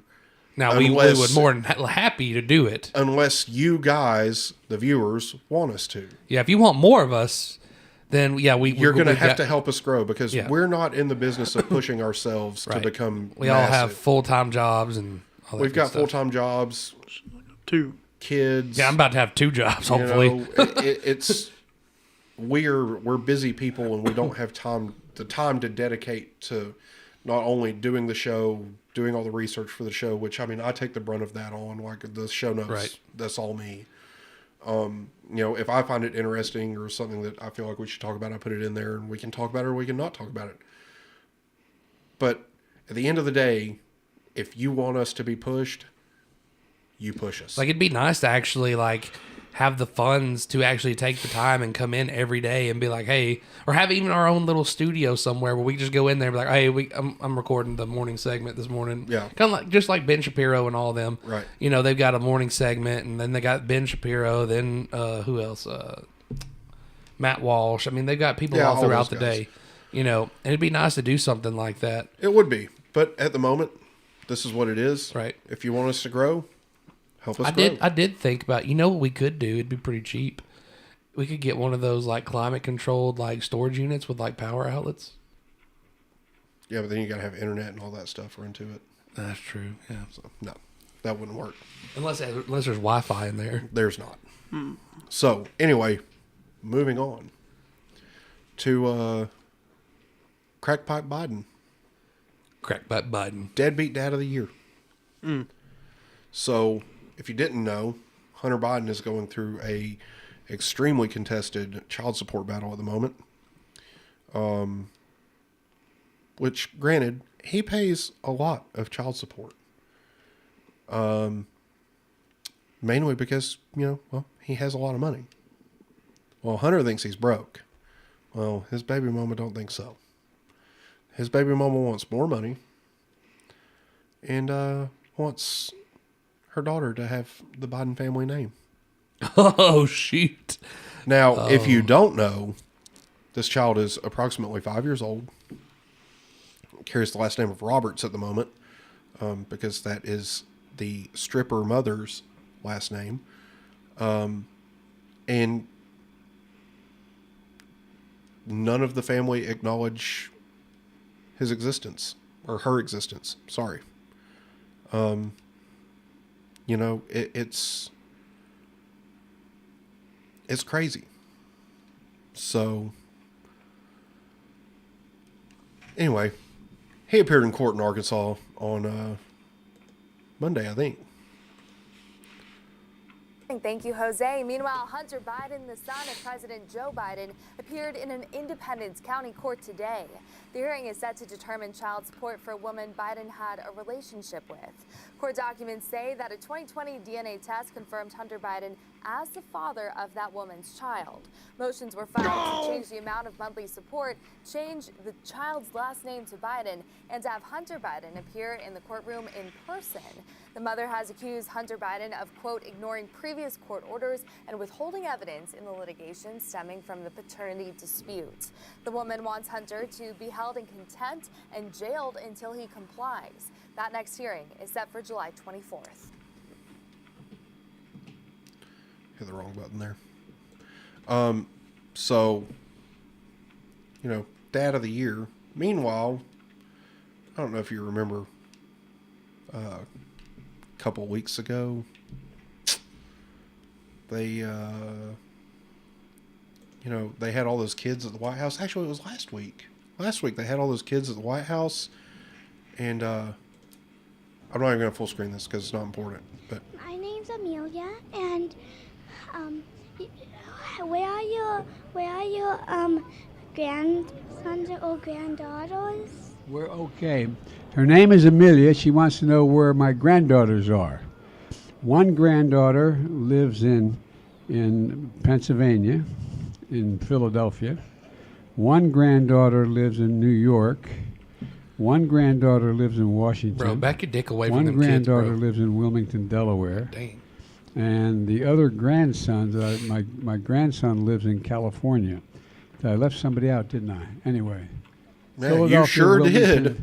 And I did say 5. You're right. You notice that how he like just So goes let up me and like see, I got kind of shows his one his in New crotch in York. all those kids' faces. 2 in Philadelphia. There's 3. No, 3 because I got one granddaughter who is, I don't know. First off, you're confusing. First off, you're confusing me. You're confusing. You're confused by a child. The president of the United States is confused by a child. That was and then I was Go, you know the thing. and I had and words. Okay, first off, you definitely don't know how many grandchildren you have to begin with. Second off, you are well aware of the existence of this grandchild that lives in Arkansas. So Christine says, "Come on, guys, he's literally no man." Oh, we know. We're like at this point. At this point, we're equal opportunity roasters. How many times do we have to teach you this lesson, old man? But what I'm Lydia saying says his dementia is so severe now, Yeah. and it is. That's the problem, is that he severely suffers from dementia. Oh, that's what I was about to say. Like at this point, we have pretty much deemed this child abuse, elder abuse. It is elder abuse to cart this old man out, pumping him full of whatever they're pumping him full of to make him sentient for like 2 probably hours. at this point. What is it? That stuff they pump you full of when you die. Formaldehyde? Formaldehyde? It's probably formaldehyde. I don't know. But you know what? This is some Weekend at Bernie's shit, okay? That's all I'm saying. Okay? So now, because of this case, there's some more stuff happening with the Biden crime syndicate that we know far too much about already. Joe bribing. As federal prosecutors reportedly near a decision on whether to charge Hunter Biden, there may be an even more pressing concern for the president. A new whistleblower now claims there is proof that Biden accepted bribes while he was vice president. It's pretty explosive. The New York Post cover says the clock Joe is Bribin. ticking for Joe Bribin. Senator Chuck Grassley and House Oversight Chair James Comer want to see the FBI document that they say, quote, describes an alleged criminal scheme involving then Vice President Biden and a foreign national relating to the exchange of money for policy decisions. It has been alleged that the document includes a precise description of how the alleged criminal scheme was employed, as well as its purposes. The White House counsel's office is firing back against all of this, telling Fox this. For going on 5 years now, Republicans in Congress have been lobbying unfounded, unproven, politically motivated attacks against the president and his family without offering evidence for their claims or evidence of decisions influenced by anything other than U.S. interests. When it comes to President Biden's personal finances, anybody can take a look. He has offered an unprecedented level of transparency, they say, releasing a total of 25 years of tax returns to the American public. Okay. While you may be releasing your tax returns to the American public, that doesn't mean that you're being transparent about all the money that you're getting outside of legal means. I don't know if a bribery scheme is exactly going to be something that you report to the IRS. No, Justin, I report all my bribery schemes. All of them. Stupid. That's dumb. I mean, honestly, if you're taking money from, sources that you shouldn't be taking money from, why would you report them? It doesn't make any sense to report money that you shouldn't be getting in the first place. So yeah, he can release his tax returns all he wants. It doesn't prove shit. Now, on the flip side of this, Republicans have got to start bringing the goods. Okay? If you're going to keep throwing all this shit at the wall and hoping something sticks, you're going to have to fucking actually give us the evidence. Okay? The American people want the actual evidence. We don't want all this, well, he said, she said bullshit. I don't care about any of that. Okay? Either give me the evidence or shut the fuck up about it. Okay? I think Joe Biden's corrupt because I see the Hunter Biden stuff. I see the, 10% for the big guy in Hunter Biden's emails. I see all this other stuff. I see how much of a liar he was to begin with. And you know what? It's sad. You audio device detected. It's sad because at the end of the day, I got to figure out why the show prep channel's not showing up here. But anyway, at the end of the day, the media used to actually... I'm a little weirded out that you're using Discord. Well, I couldn't put this in the show notes. I got you. But, there's this tweet, right? And there's the link. Okay, so this tweet, God, son of a bitch. Okay. There's this tweet that was posted the other day, and it, before Joe Biden was senile. Hold on, let's full screen this real quick. So, before Joe Biden was senile, he was a notorious liar and fabricator that ended his previous bids for presidency. The difference now is the media no longer calls out his whopping lies and helps fix elections for him by deceiving voters. And this is true. Now watch this 48-second clip where the media absolutely fucking destroys Joe Biden. I went to law school on a full academic scholarship, the only one in my class to have a full academic scholarship. Went back to law school and in fact ended up in the top half of my class. I was the outstanding student in the political science department at the end of my year. I graduated with 3 degrees from undergraduate school and 165 credits, only needed 123 credits. Biden now concedes he did not graduate in the top half of his law school class, that he does not have 3 degrees from college, and that he was not named outstanding political science student in college. Newsweek says Biden actually went to school on a half scholarship, ended up near the bottom of his class, and won only 1 degree, not 3. Joe Biden ranked 76th in a class of 85 at the University of Syracuse Law School. I mean, this guy comes off this whole thing as a flyweight. New Hampshire. So, Christine was saying, weird you say that on the other channel I watched. They want me to do the Discord. Is it bad? No, it's just we use Google Docs to do our show prep now. And we used to use the disc. We had our own little private Discord deal that we could all share stuff. And so here's the thing: I still put stuff in the Discord. I tend to empty it out as I do show prep because if I see something throughout the week, it's easier for me to send a link to the Discord than it is to put it in the Google Docs. Why does it not show up on my phone? My phone. Did I get rid of Discord on my phone? I don't know. That's a you thing, buddy. I did. I got rid of Discord on my phone. So idiot. That's the thing, though, right? He's been proven to be a liar in the past, and nobody covered for him back then. Now people are fucking covering for him. They're covering up all the fact that he's all of the lies that he's ever told, and that he continues to tell. Nobody's calling him out on it anymore. They're just going along with it. They're like, "Oh, look at Biden, ram-a-dam-a-dam-a-zoo." Everybody just repeat what he says. He says ram-a-dam-a-dam-a-zoo. They say ram-a-dam-a-dam-a-zoo. But again, you have got to put up or shut up. At the end of the day, right? You can't keep throwing shit against the wall and hoping that it sticks.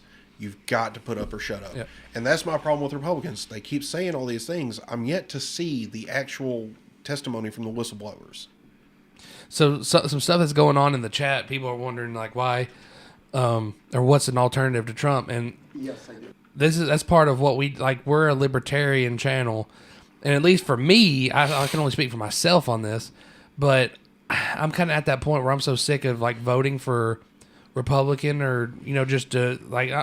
I voted for Trump the first time to keep, for the only sake is to keep Hillary out. That's why I voted for Trump. I didn't want Trump. Hillary was never going to be president. It didn't matter what. But that's the only reason I voted for. She was such a terrible fucking candidate. But that's the only reason I voted for Trump, because I did not want Hillary to be president, and I almost instantly regretted voting for Trump because I didn't like myself in that boat with those people, and so now What do you mean those people? Shut up. So now, no, I vote libertarian, assuming we don't get somebody like Gary Johnson again. Like, I'm going to vote libertarian because that's what I believe in. I don't know why Gary Johnson gets so much hate. He was an idiot. Okay, explain how he was an idiot. He acted so immaturely. Like, I'm just saying in that sense, like he was not a mature person. I mean, fair. That's what I'm saying. I suppose. Fair enough. He was not a mature person. But if you look at his record as governor, not Gary Johnson. As governor, he came out on top. Like, but him and it's just when you put a libertarian in power, they get shit done. They do. But and that's kind of what I feel is the But Achilles heel of our party, though, is so many of them don't know how to conduct themselves professionally. There are a lot of idiots in our party. Like, and I've actually listened to what's his name with a boot on his head. Oh, Vermin Supreme. Vermin Supreme has actually talked seriously, Bo, before about policies, and he's actually a pretty smart dude. I'm sure he is, but he gets the media attention that he wants because he's a fucking retard. Right, exactly. I'm going to be honest with you. I'm kind of retarded. Christine, she says, it wasn't Barry Sanders. You're thinking of Bernie Sanders. We definitely don't want no Bernie. Barry Sanders was a running back. Oh, Barry Sanders was a running back? Okay. I think. Anyway. Who is that old man? No.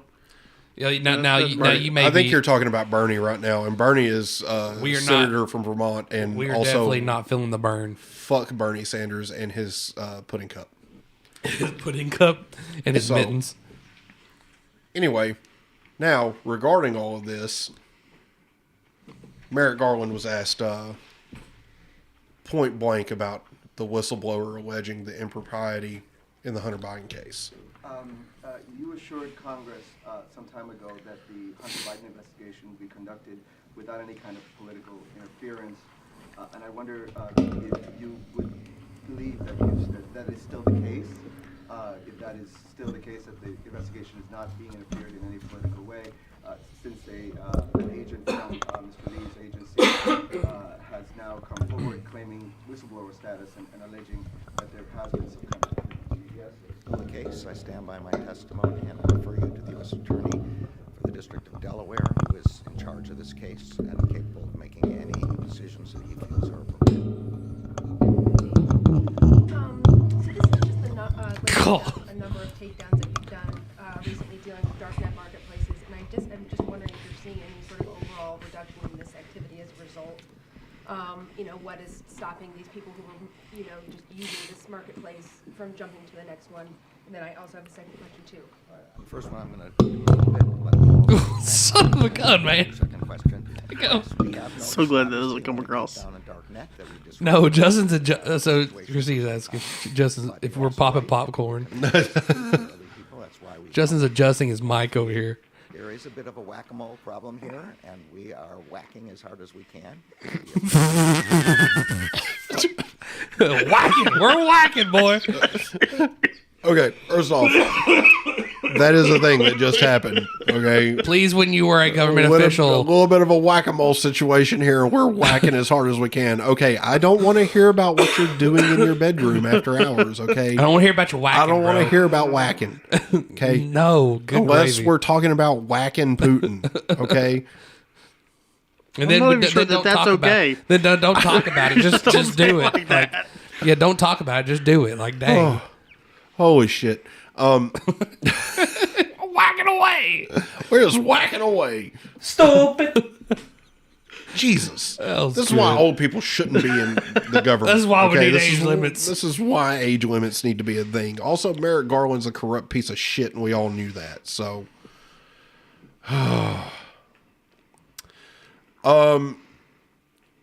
so Christine, the best way to support us would be to go buy a shirt. And don't we have like where you can just donate to? I think you have I think you set up a Patreon, but I haven't even logged into it, so I don't know. We could have all kinds of money on there. If you want to support us financially, buy a shirt, buy some stickers, buy a cup. Yeah. Whatever you want to do. We will agree that shirts, everything's a little steep on there, but well, I mean, and honestly, the shirts are great quality as long as Blackman doesn't buy them. Yeah, as long as I don't buy them, they turn out great. Every time I buy them, they peel. Cody buys one; it lasts for a year and a half. My hoodie's still going on so strong. I've noticed something here though. Like you've got our emblem, but this from we. This is not our emblem. It almost okay. No, it's not. It's just a regular flag. A flag. Okay, shut up. You don't even know what you're talking about. All I saw was the Hawaiian. Christine, I do believe that the reason you can't super chat us is because we're not monetized. Because we don't have the subscribers necessary to become monetized. So, the best way to support us is go buy some merch. And if you're enjoying us that much, buy a shirt, represent. We've got some cool shirts, man. Like we do have some cool shirts. My favorite is the Boog Washington. Oh yeah, me and my boys would have been stacking bodies by now. George Washington, probably. That's my favorite one. Yeah. You know what? Let's just give him a little sample. Let's just pull up the Teespring real quick. What in the? Oh, we do have a Patreon. It's right. It's in the comment, or it's in our description. Yeah, I'm sure it is, but I don't know anything about it. Okay. Like, I we don't may know have why thousands of that shit though. Like here we are, could have thousands of dollars sitting on there to buy shit with, and you're just like, no. Yeah, I always have to go to the description of the video and click it and go to it that way. Okay. Well, that's not what I wanted. Okay. Oh. You know what? This is stupid. I don't like this. You know what? I didn't grow up poor, but I ain't paying $40 for a shirt either. I think the only thing, I don't think our T-shirts are $40. I think they're only like $25, aren't they? I think the only thing. Mute that. Whoa.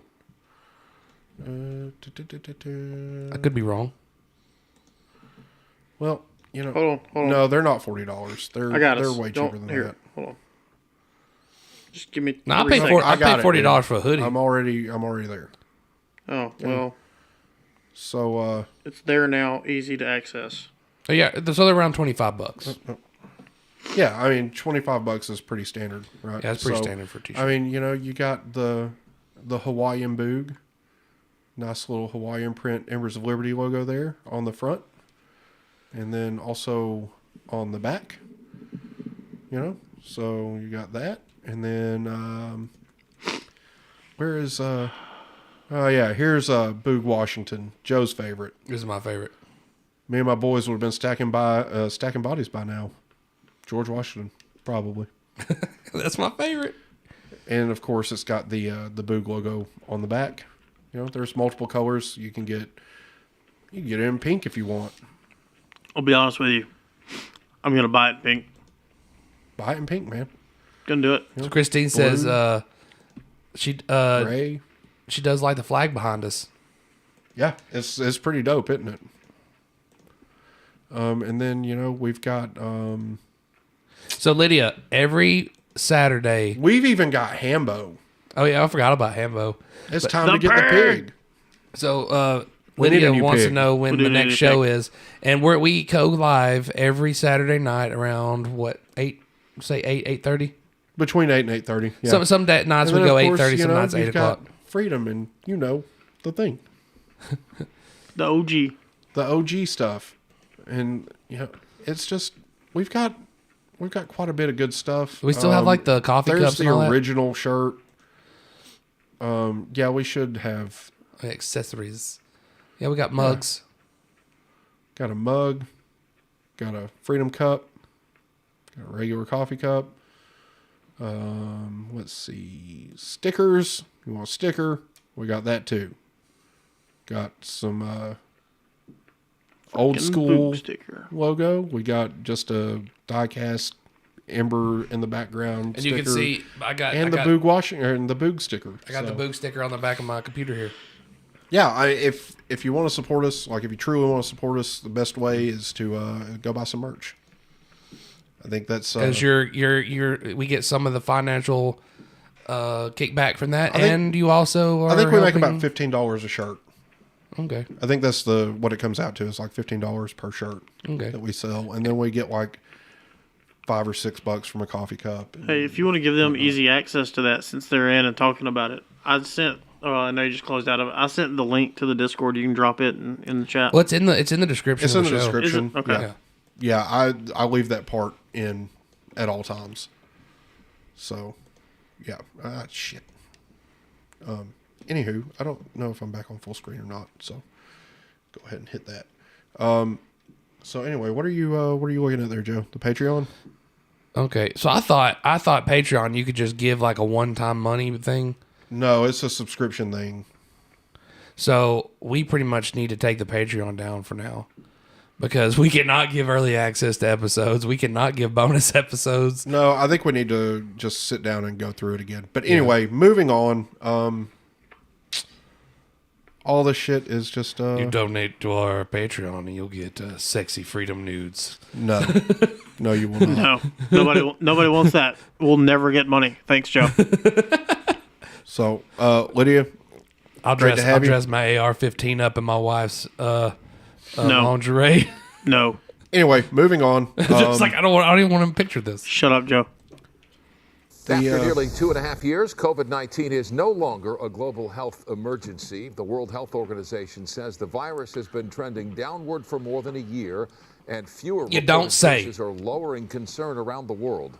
More than 765 million confirmed cases have been reported since the pandemic began, resulting in nearly 7 million deaths.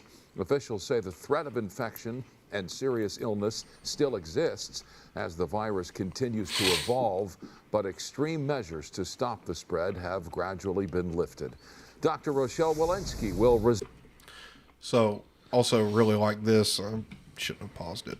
resign as director of the CDC in response to the end of the Good. COVID emergency declaration. Bye. Walensky submitted her resignation Fucking to President tyrant. Biden today, who praised her performance, saying she, quote, leaves CDC a stronger institution, better positioned to confront health threats and protect Americans. Nope. Dr. Walensky served as director for the Centers for Disease Control and Prevention for just over 2 years. Her last day will be June 30th. The history. So you want to? I'm looking at the COVID statistics for the United States right now. You know how they say that they got the majority of the country vaccinated? How? No, I'm saying that you know how they said that? Yeah. Well, and this is just showing the booster, but only 16% of the country's boosted. Yeah, because after it didn't stop the spread, People were like, F that. people were like, fuck this bullshit. Yeah. Let's see. Total deaths in the United States is 1,131,819. Yep. So I don't want to say at the end of the day it's not a big deal because that's still a lot of people. But at the end of the day, that's really, in the larger scope of things, it's How many people died from the flu last year? Good question. Sorry, not to go on a crazy tangent, but flu's been around for fucking ever. Yeah, and it evolves every year. Yeah. So, anyway. Let's go on with that. We'll peep back to that. Okay. Well- I'll just chime in as I get it. Well, you need to hurry up because we're about to go into my favorite segment. So just last year, just 2021 to 2022, there were 5,000 deaths. So flu's been around. Great.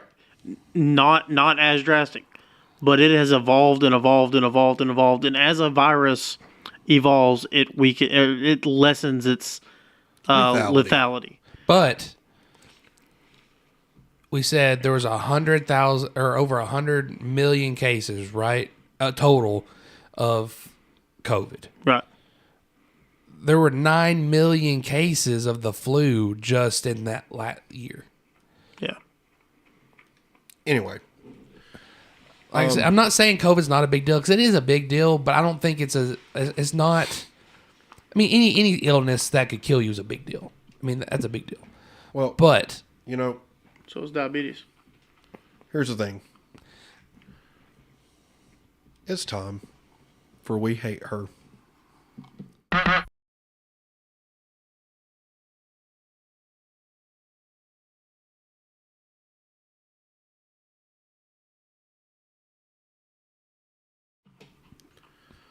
So, this week on We Hate Her, we got We the have a report usual. on the DOJ nearing a decision on whether to charge President Biden's son Hunter with tax and gun-related violations.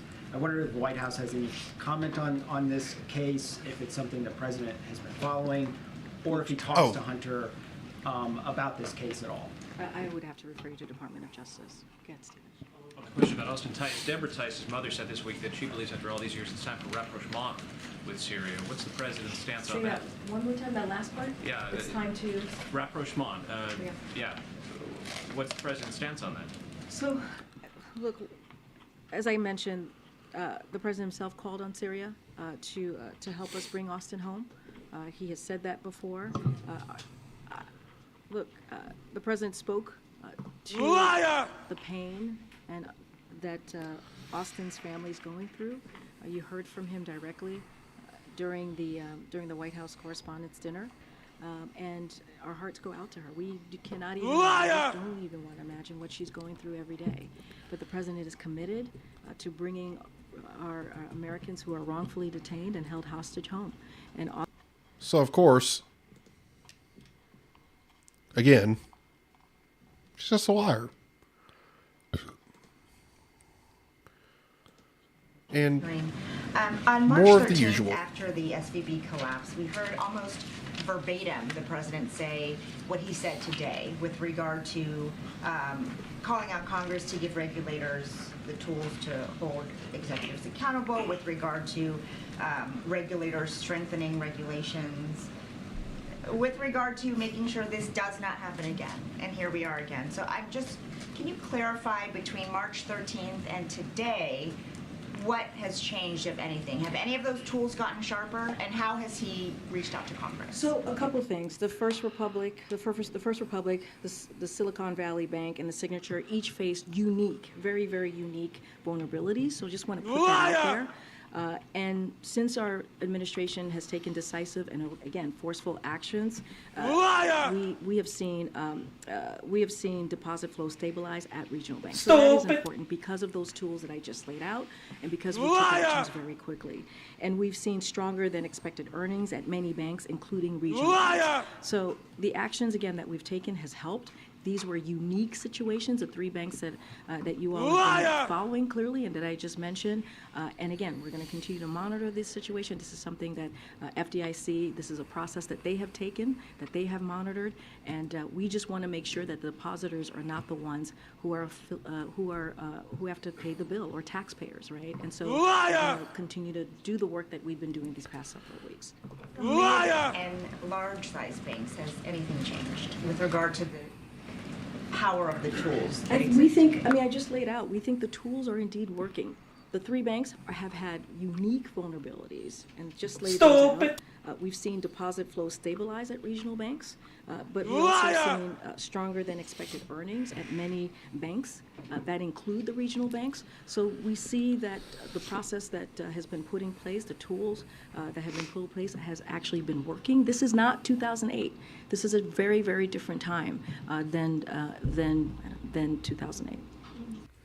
So Christine says, hey, don't hate the player, hate the game. She is saying what she is told to say. You guys have to know that. Oh, we do. And we make fun of all the press secretaries. Yes. Not just her. We make fun of all of them. Yep. Well, we didn't make fun of Kelly McEnany because, Kelly McEnany was a badass. Well, and we had just started the show around that time, didn't we? Well, we didn't even start the show. We hadn't even started the show at that point. We probably would have found things to make fun of, though. No, she was a badass. The segment would have been called "We Love Her." Oh, maybe. I don't know. No, it would have. There were still she brought receipts. There were still sometimes, though. So you explicitly said that, given the urgency of the moment, the timeline in terms of the debt limit, that suspension of the debt limit is what needed to be pursued. Is the view of the White House right now that suspension is really the only viable option, not raising that? Notice they're talking about suspending the debt limit now. Not just raising it, suspending it, which is something that we didn't talk about because I was going to talk about it right here.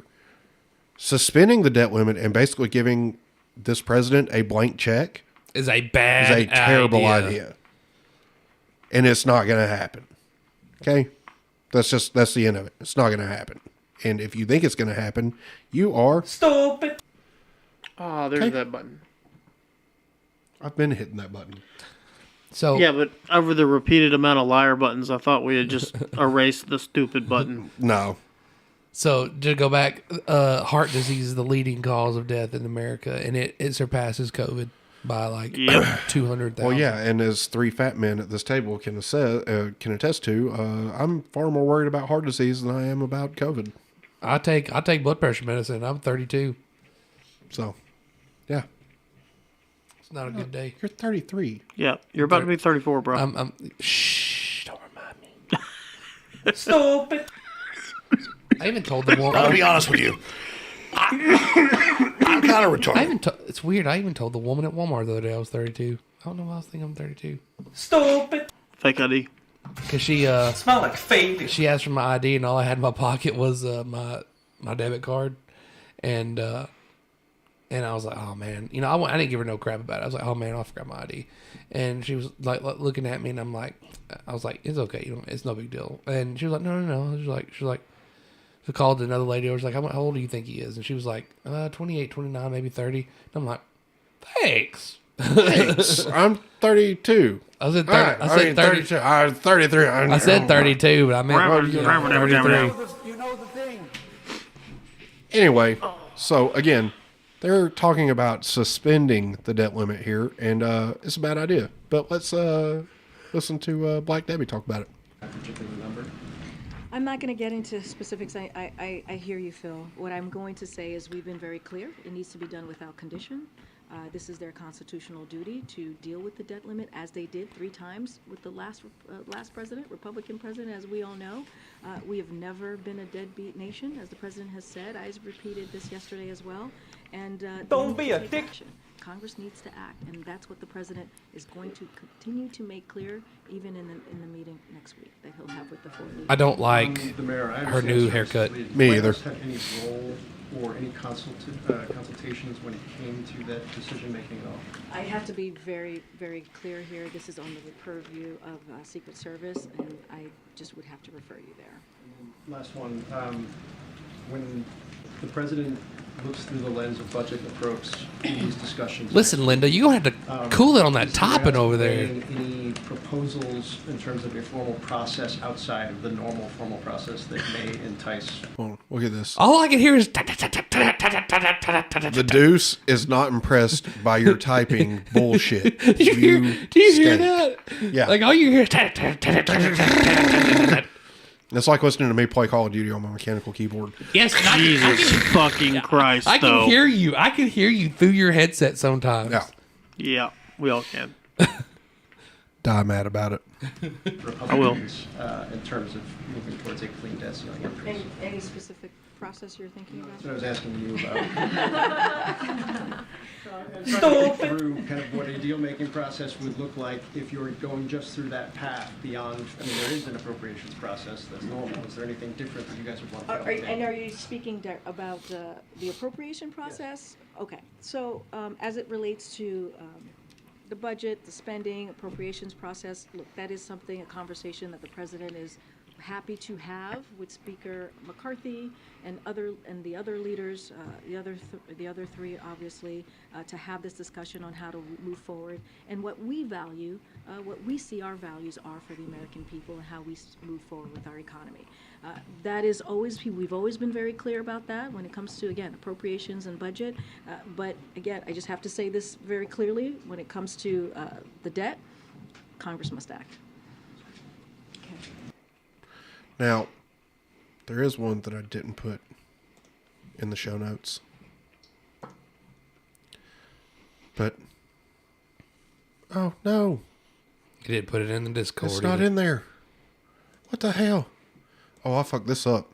I fucked this one up bad. I screwed the pooch on this one. Was it in general? Because there was some shit in there. You done messed up now, AA Ron. Nope, never mind. I lied. God, son of a... I'm going to be honest with you. I'm kind of retarded. My bad, guys. So I guess we'll just continue on with the ones that are in the show notes. Yeah, thanks, Corinne. So on the JOLTS report today, economic news. So the number of layoffs and discharges rose to 1.8 million, and that's the highest level since December of 2020. You know, how many layoffs is the president comfortable with without a growing concern about the number of companies that are shedding jobs? So let me just look at the JOLTS and give the JOLTS openings report just a more broader scope here, so we can give the American people an understanding of what the report showed.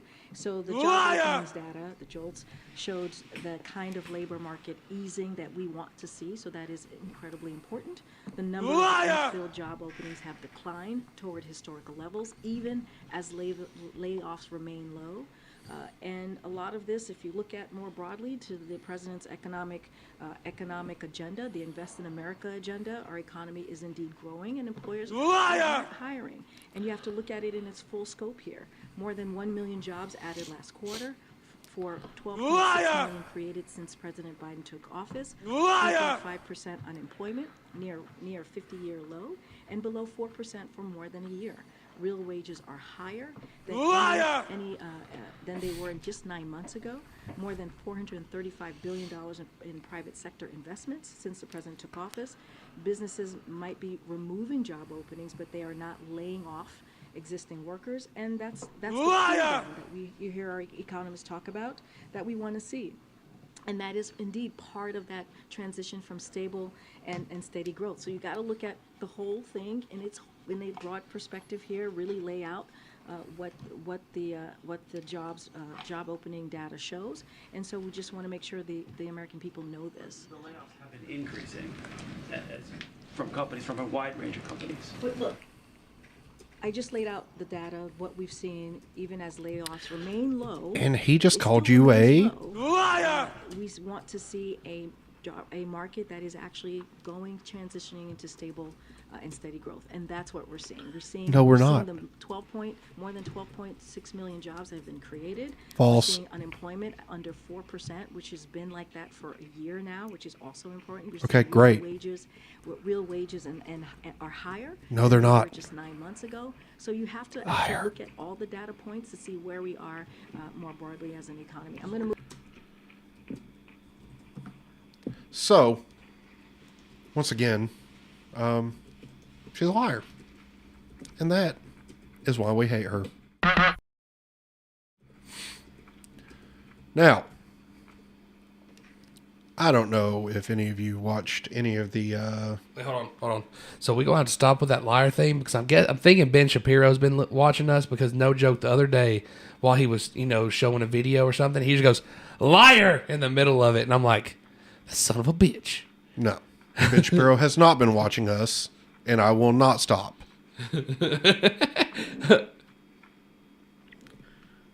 Go! I wonder if that one caught it. If I smell that in a minute. Oh, you're gonna. If I smell that, you're trapped. If I throw up, I'm throwing up on you. Anyway, now this week in Biden, did anybody catch any of the Correspondents' Dinner last weekend? Oh my gosh, it's like the Hunger Games, bro. It is like the Hunger Games. We're living in the Hunger Games. We're gonna go on to about the 7.5 minute mark. Christine's wondering if the size is pretty standard. Yes. The what? They're pretty standard? Yes. Everything I've got so far has been true to size. Okay. Let us show ourselves in the world our strength, not just by the example of our power, but by the power of our example. Folks, I know a lot's changed in the press. I've had a lot of conversations with a lot of you. This is not your father's press from 20 years ago. No, I'm serious, and you all know it better than I do. But still, it is absolutely consequential and essential. We're gonna watch a couple of minutes After of this. all, I So believe in the First Amendment, not just because my good friend Jimmy Madison wrote it. What? Before you start that again, we've all had pretty positive interactions with Teespring. No, right? it's been fantastic. I've ordered three or four things. No from card issues or nothing. No, Okay. nothing at all. Okay, cool. no problems.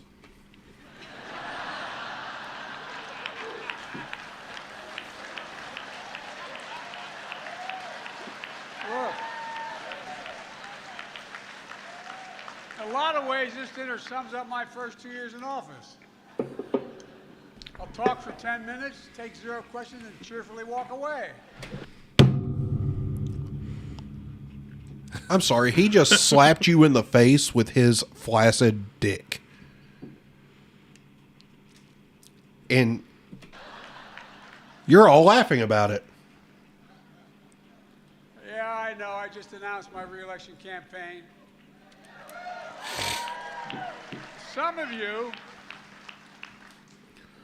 Some of you scooped that I'd announced in the video. But really, you really all thought in your heart that I just blurted out, didn't you? Oh, hold on. We've been asked to rewind.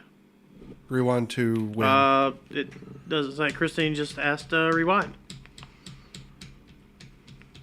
You know what? We'll just we'll go back to where he said, "I'll walk away." Changing the press. I've had a lot of conversations with a lot of you. No, I'm serious. You all know it better than I do. But still, it is absolutely consequential and essential. After all, I believe in the First Amendment. Not just because my good friend Jimmy Madison wrote it. Jimmy Madison, dear gosh. Look, That's James Madison, for anybody actually wondering. in a lot of ways, this dinner sums up my first 2 years in office. I'll talk for 10 minutes, take 0 questions, and cheerfully walk away. Again, he slapped you in the face with his old man flaccid dick, and you guys lapped it up and laughed at it. Yep. Because this is how he's treated you for 2.5 years. He doesn't answer questions. He gets up there, he talks for 10 minutes, and he walks away looking for chocolate chip ice cream.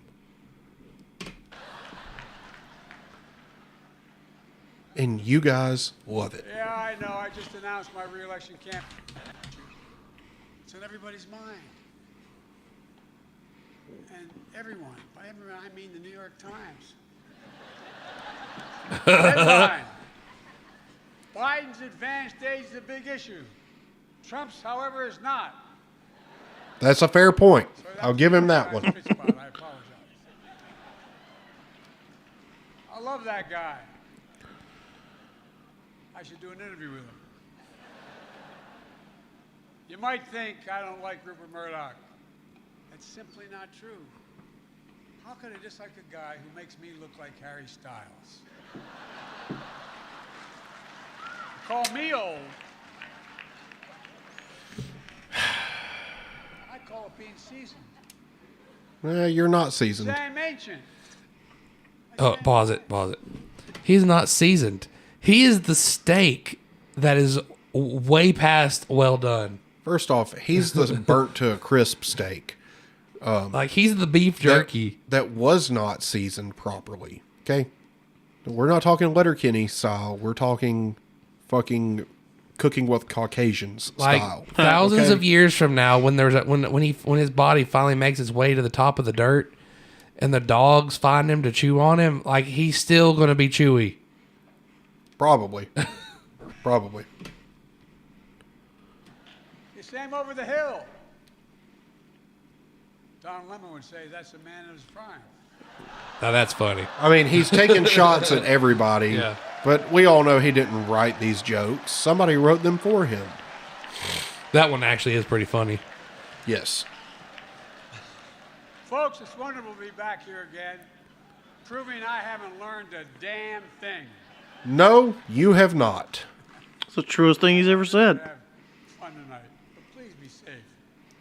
If you find yourself disoriented or confused, it's either you're drunk or Marjorie Taylor Greene. Again, that's a pretty funny joke. Tam, He didn't write it, though. thank you for hosting us. I love NPR.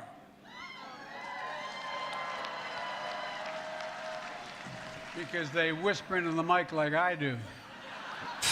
But not everybody loves NPR. Elon Musk tweeted that it should be defunded.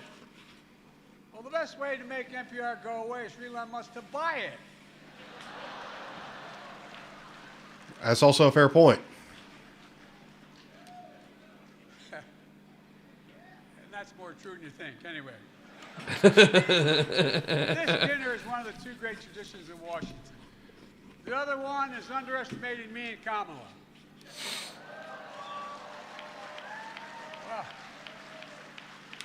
Well, the truth No, is, we don't underestimate you. We know what you're capable of, and it's not much. vaccinated the nation, No, you didn't. transformed the economy, No, you didn't. earned historic legislative victories and midterm.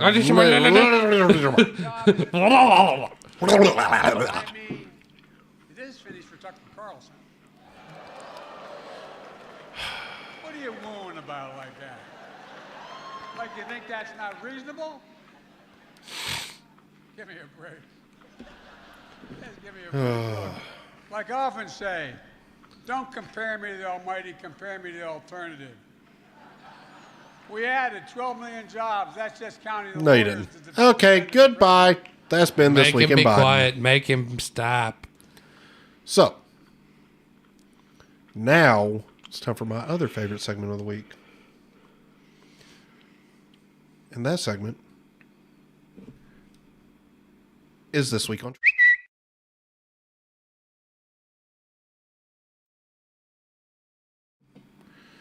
So, first off, we got at males in disguise.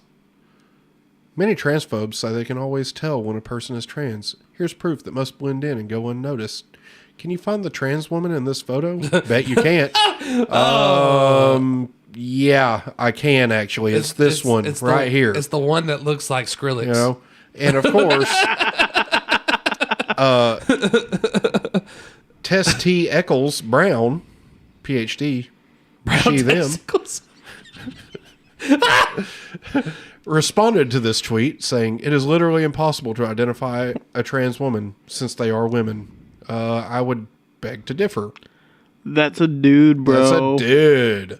Anyway, he got a wee-wee. So, for that one... or had one. You know. You get... Now, our favorite representative... Alexandra Ocasio-Cortez, Representative D. Twitch. Tweeted out, at this rate, he's going to be begging for MyPillow ad buys in no time. And Elon Musk is out here posting crude racism on Maine. Of course, you know, in wokeness tweeted out, perspective is everything. And this is what I was talking about earlier, the white on black crime, right? 59,000, roughly. 547,000, right here. He's just speaking the black truth. on white. But truth is racism, remember. Odd. Why would the media represent the real situation to such an extreme degree? Elon... Well played, sir. Well played. Daddy and yet Musk again, is the man. Another Alexandra Ocasio-Cortez, Representative D. Twitch. tweet.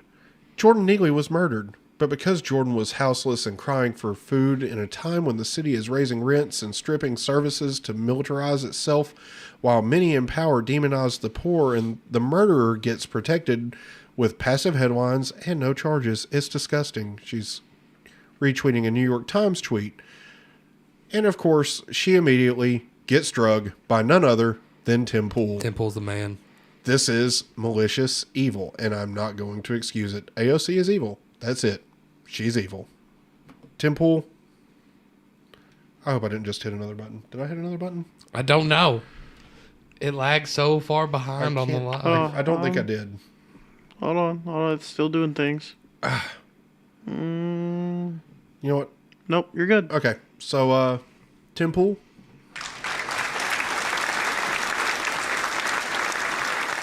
We salute you. And here, if you don't know who Zoe Zephyr is, she's a representative in Montana. Except for she's not a she. She's a he. Because he's a he. Because taking estrogen doesn't make you a woman. So, just makes you a man. Tonight I asked Aaron to marry me. Aaron, pictured here, is a dude transitioning is to also a man. So, you're a man pretending to be a girl that likes that's girls, marrying another man pretending to be a girl. Huh? What? Stupid. And at Mayo is Spicy says, fuck, new neighbors moved in across the street and I just picked up their Wi-Fi. They went with let's go Brandon in all fucking caps. What should I change mine to? How about I'm a lib? And this is the most inexcusable of all the tweets from this week on Twitter. Adam Schiff tweeted, the force is all around us. It's you. It's us. It's the grassroots teams. Hashtag may the 4th be with you. And terrible Photoshop job of him in front of some Jedi wannabe things, because those are not Jedi. And also, you're not one of the good guys. Fuck you, Adam Schiff. Eat a dick. And that has been This Week on Twitter. Yep. I don't know why I did that, but I don't like it. So, anywho. So for some reason, I don't know why. For some reason, Christine thought we blocked her. I don't know. Oh no. No. We don't do that. No, we don't block people unless they talk about circumcising. and they are completely rude. But no, Christine, you're good. We still see your stuff. It's just sometimes we get into some stuff and we can't. We don't answer. We don't answer like everybody's like. We don't answer all the, the things, or we'd be just talking to people in the comment section the whole time. Right. Yeah. So yeah. No, you're good. No, you're good. Yeah, you didn't do nothing. We see you. We hear you. And we always give. And if we are going to like ban somebody, like we'll give you a warning. Like we don't just do it. Yep. Unless you're a bot. Yeah, unless you're a spam bot, and then then you're just. But you're obviously we know you're obviously not one. Yeah. So, anyway, like it's very obvious when there's a spam bot. Anybody got a funny, Joe? I'm assuming you don't have Conspiracy Corner. Not this week, but I do have a funny. Let's go in the height of all this that's going on. Let's go. I think we've done it before, but you know what's funny? The intro to Idiocracy. I feel like it's relevant. The intro? The intro, yes. Just intro. Yeah, there you go, right there. That's it. And it is the opening scene right here. Yes, that's it. You're muted, sir. Selection. As the 21st century began, human evolution was at a turning point. Natural selection, the process by which the strongest, the smartest, the fastest reproduced in greater numbers than the rest, a process which had once favored the noblest traits of man, now began to favor different traits. Most science fiction of the day predicted a future that was more civilized and more intelligent. But as time went on, goddamn, were they wrong? Heading in the opposite direction, a dumbing down. How did this happen?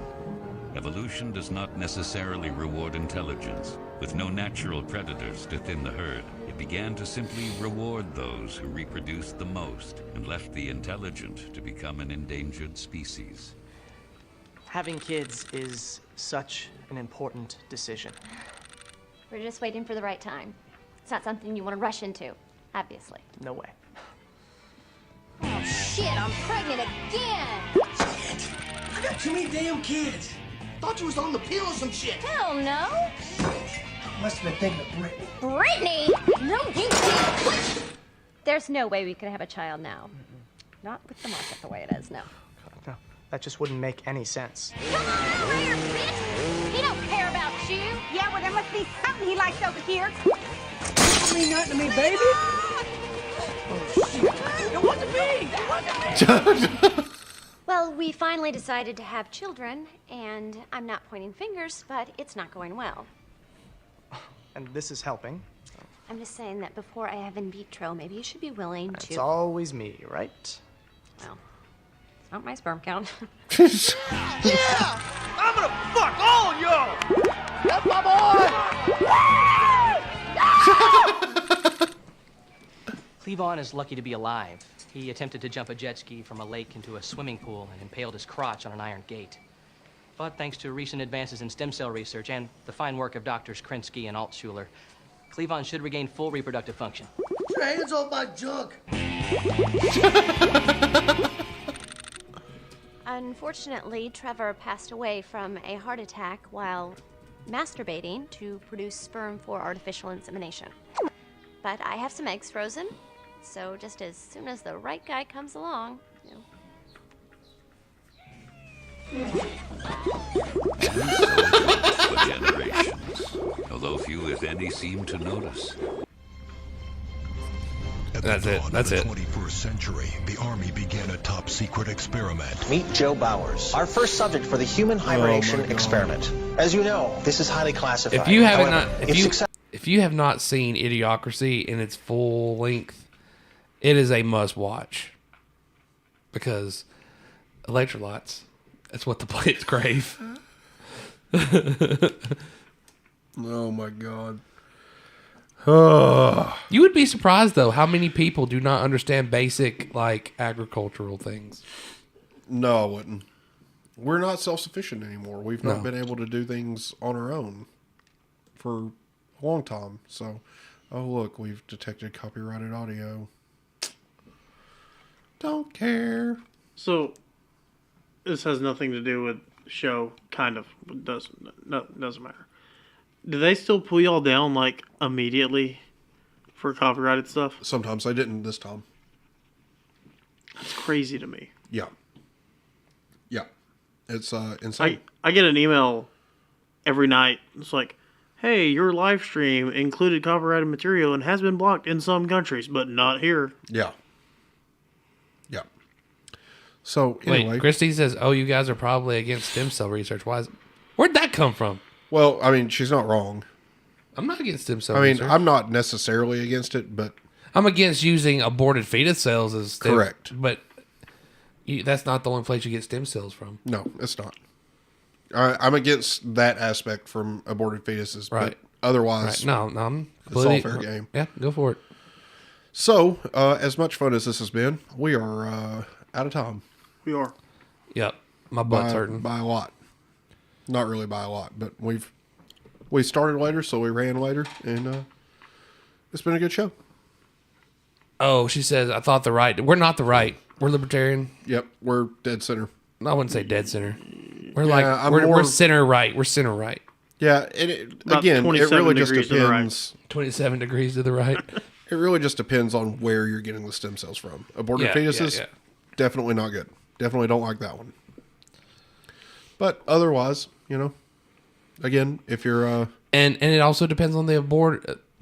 Could you stop fucking interrupting me? Sorry. He doesn't know how to. How about this, Joe? Shut the fuck up when I'm talking.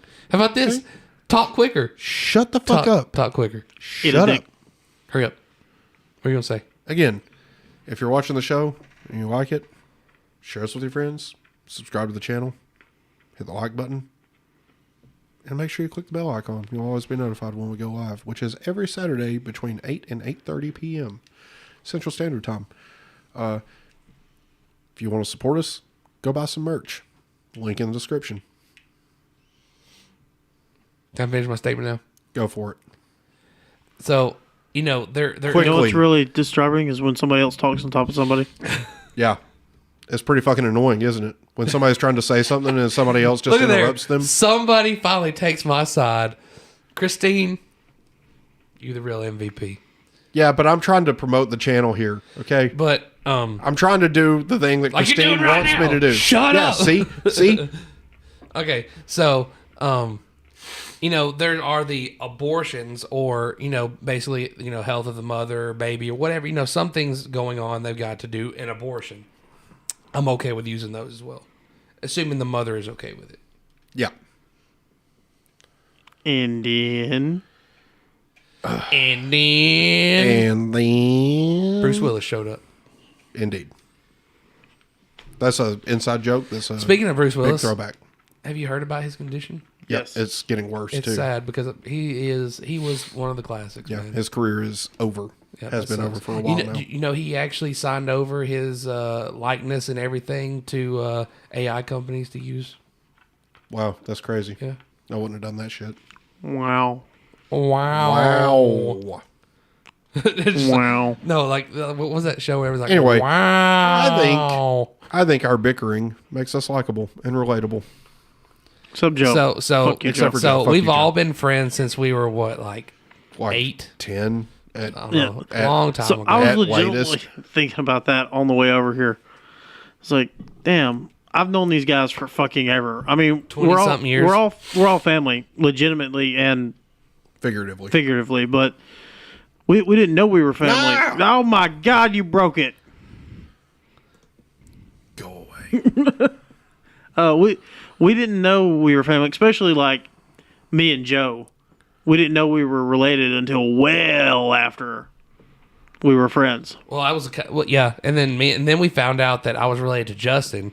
And found out you were related to Justin, which means you're related, and then I'm related to Shoemate, so we're related to all each. Yeah, we're all just a big fucking giant redneck family. Rotad. Yeah. I bet that hurt your heart to say. It did. Yeah, we're all. I'm gonna go home and wash myself out with my. You know the thing. Yeah. So I had too much Biden today. We all started as friends, and then we just we decided found out we were related, and now 20-something years down the road, we're like, you know what, we're doing a podcast. I can't believe that I've been friends with you for over 20 years. Yeah, think about this. Like, say even at 10 years old, like we're talking about 23 years. Yeah, 23 years we've been friends. Hey, Christine has a crush on the off-screen guy. Cody. Yeah. He's single too, as far as we know of. I think, aren't you? What day is it? No offense, Cody, but Christine, trust me when I say this. No, you don't. Wow. Hey, if you like if you like them round and brown, it's not an untrue statement. He's like slightly caramelly. Well, it's Cody with a C, but I can be whatever. Yeah. I mean, it is Cody with a D. Cody. Oh my God! Did y'all ever hear that comment joke thing? No. The Cody. Oh man! So it came around the same time as my other nickname, Girth Brooks. Brooks. Brooks from Chuck. So Chuck did it at the same time. We were all hanging out, and someone was like, "Oh, Cody, yeah, but my son's named Cody, spelled Coty." And he's like, "No, this is Cody with the D." The D. A D, not the D, because skull can. I mean.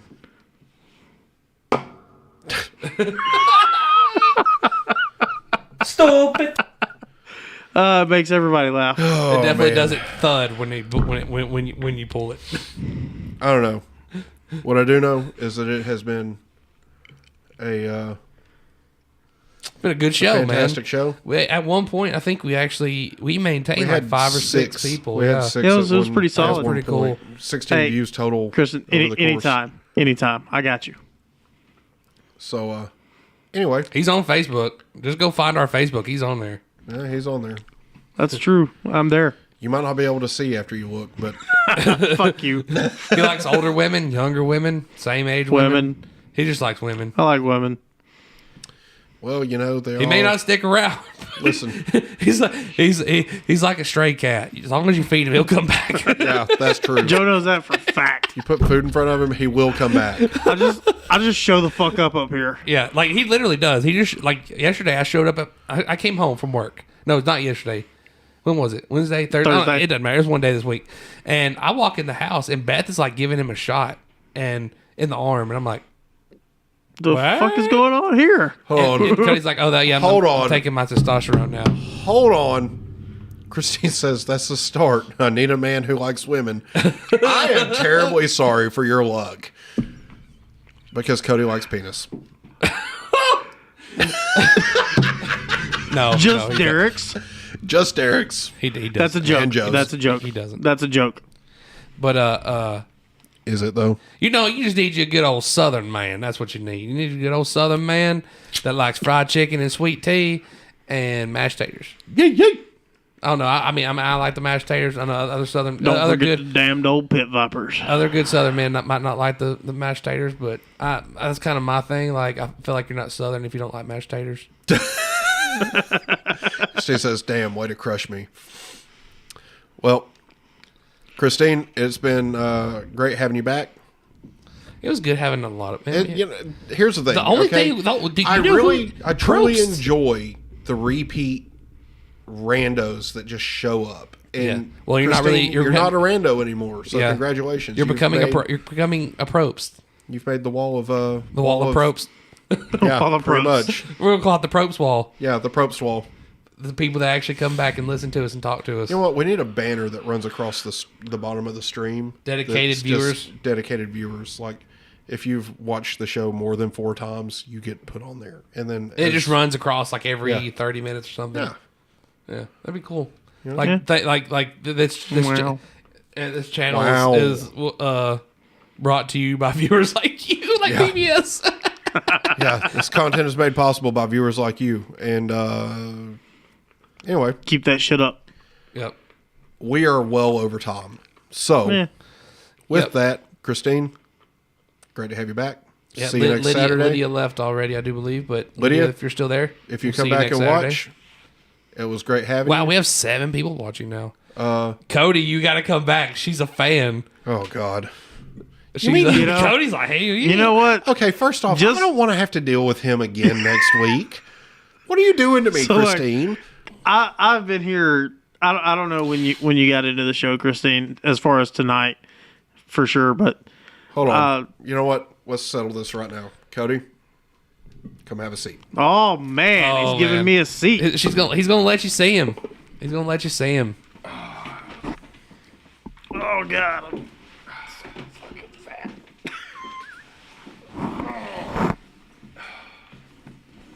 Quickly. She's like, yes. All right. He is invisible. I'm not here. No, okay, now he's showing up. Yeah. Who's Oh, Ben. Oh yeah, it's Ben. Dang it, Ben. We're about to leave. Ben, we did not get to use. Well, daggum, Cody, you got you a fan. Oh shit.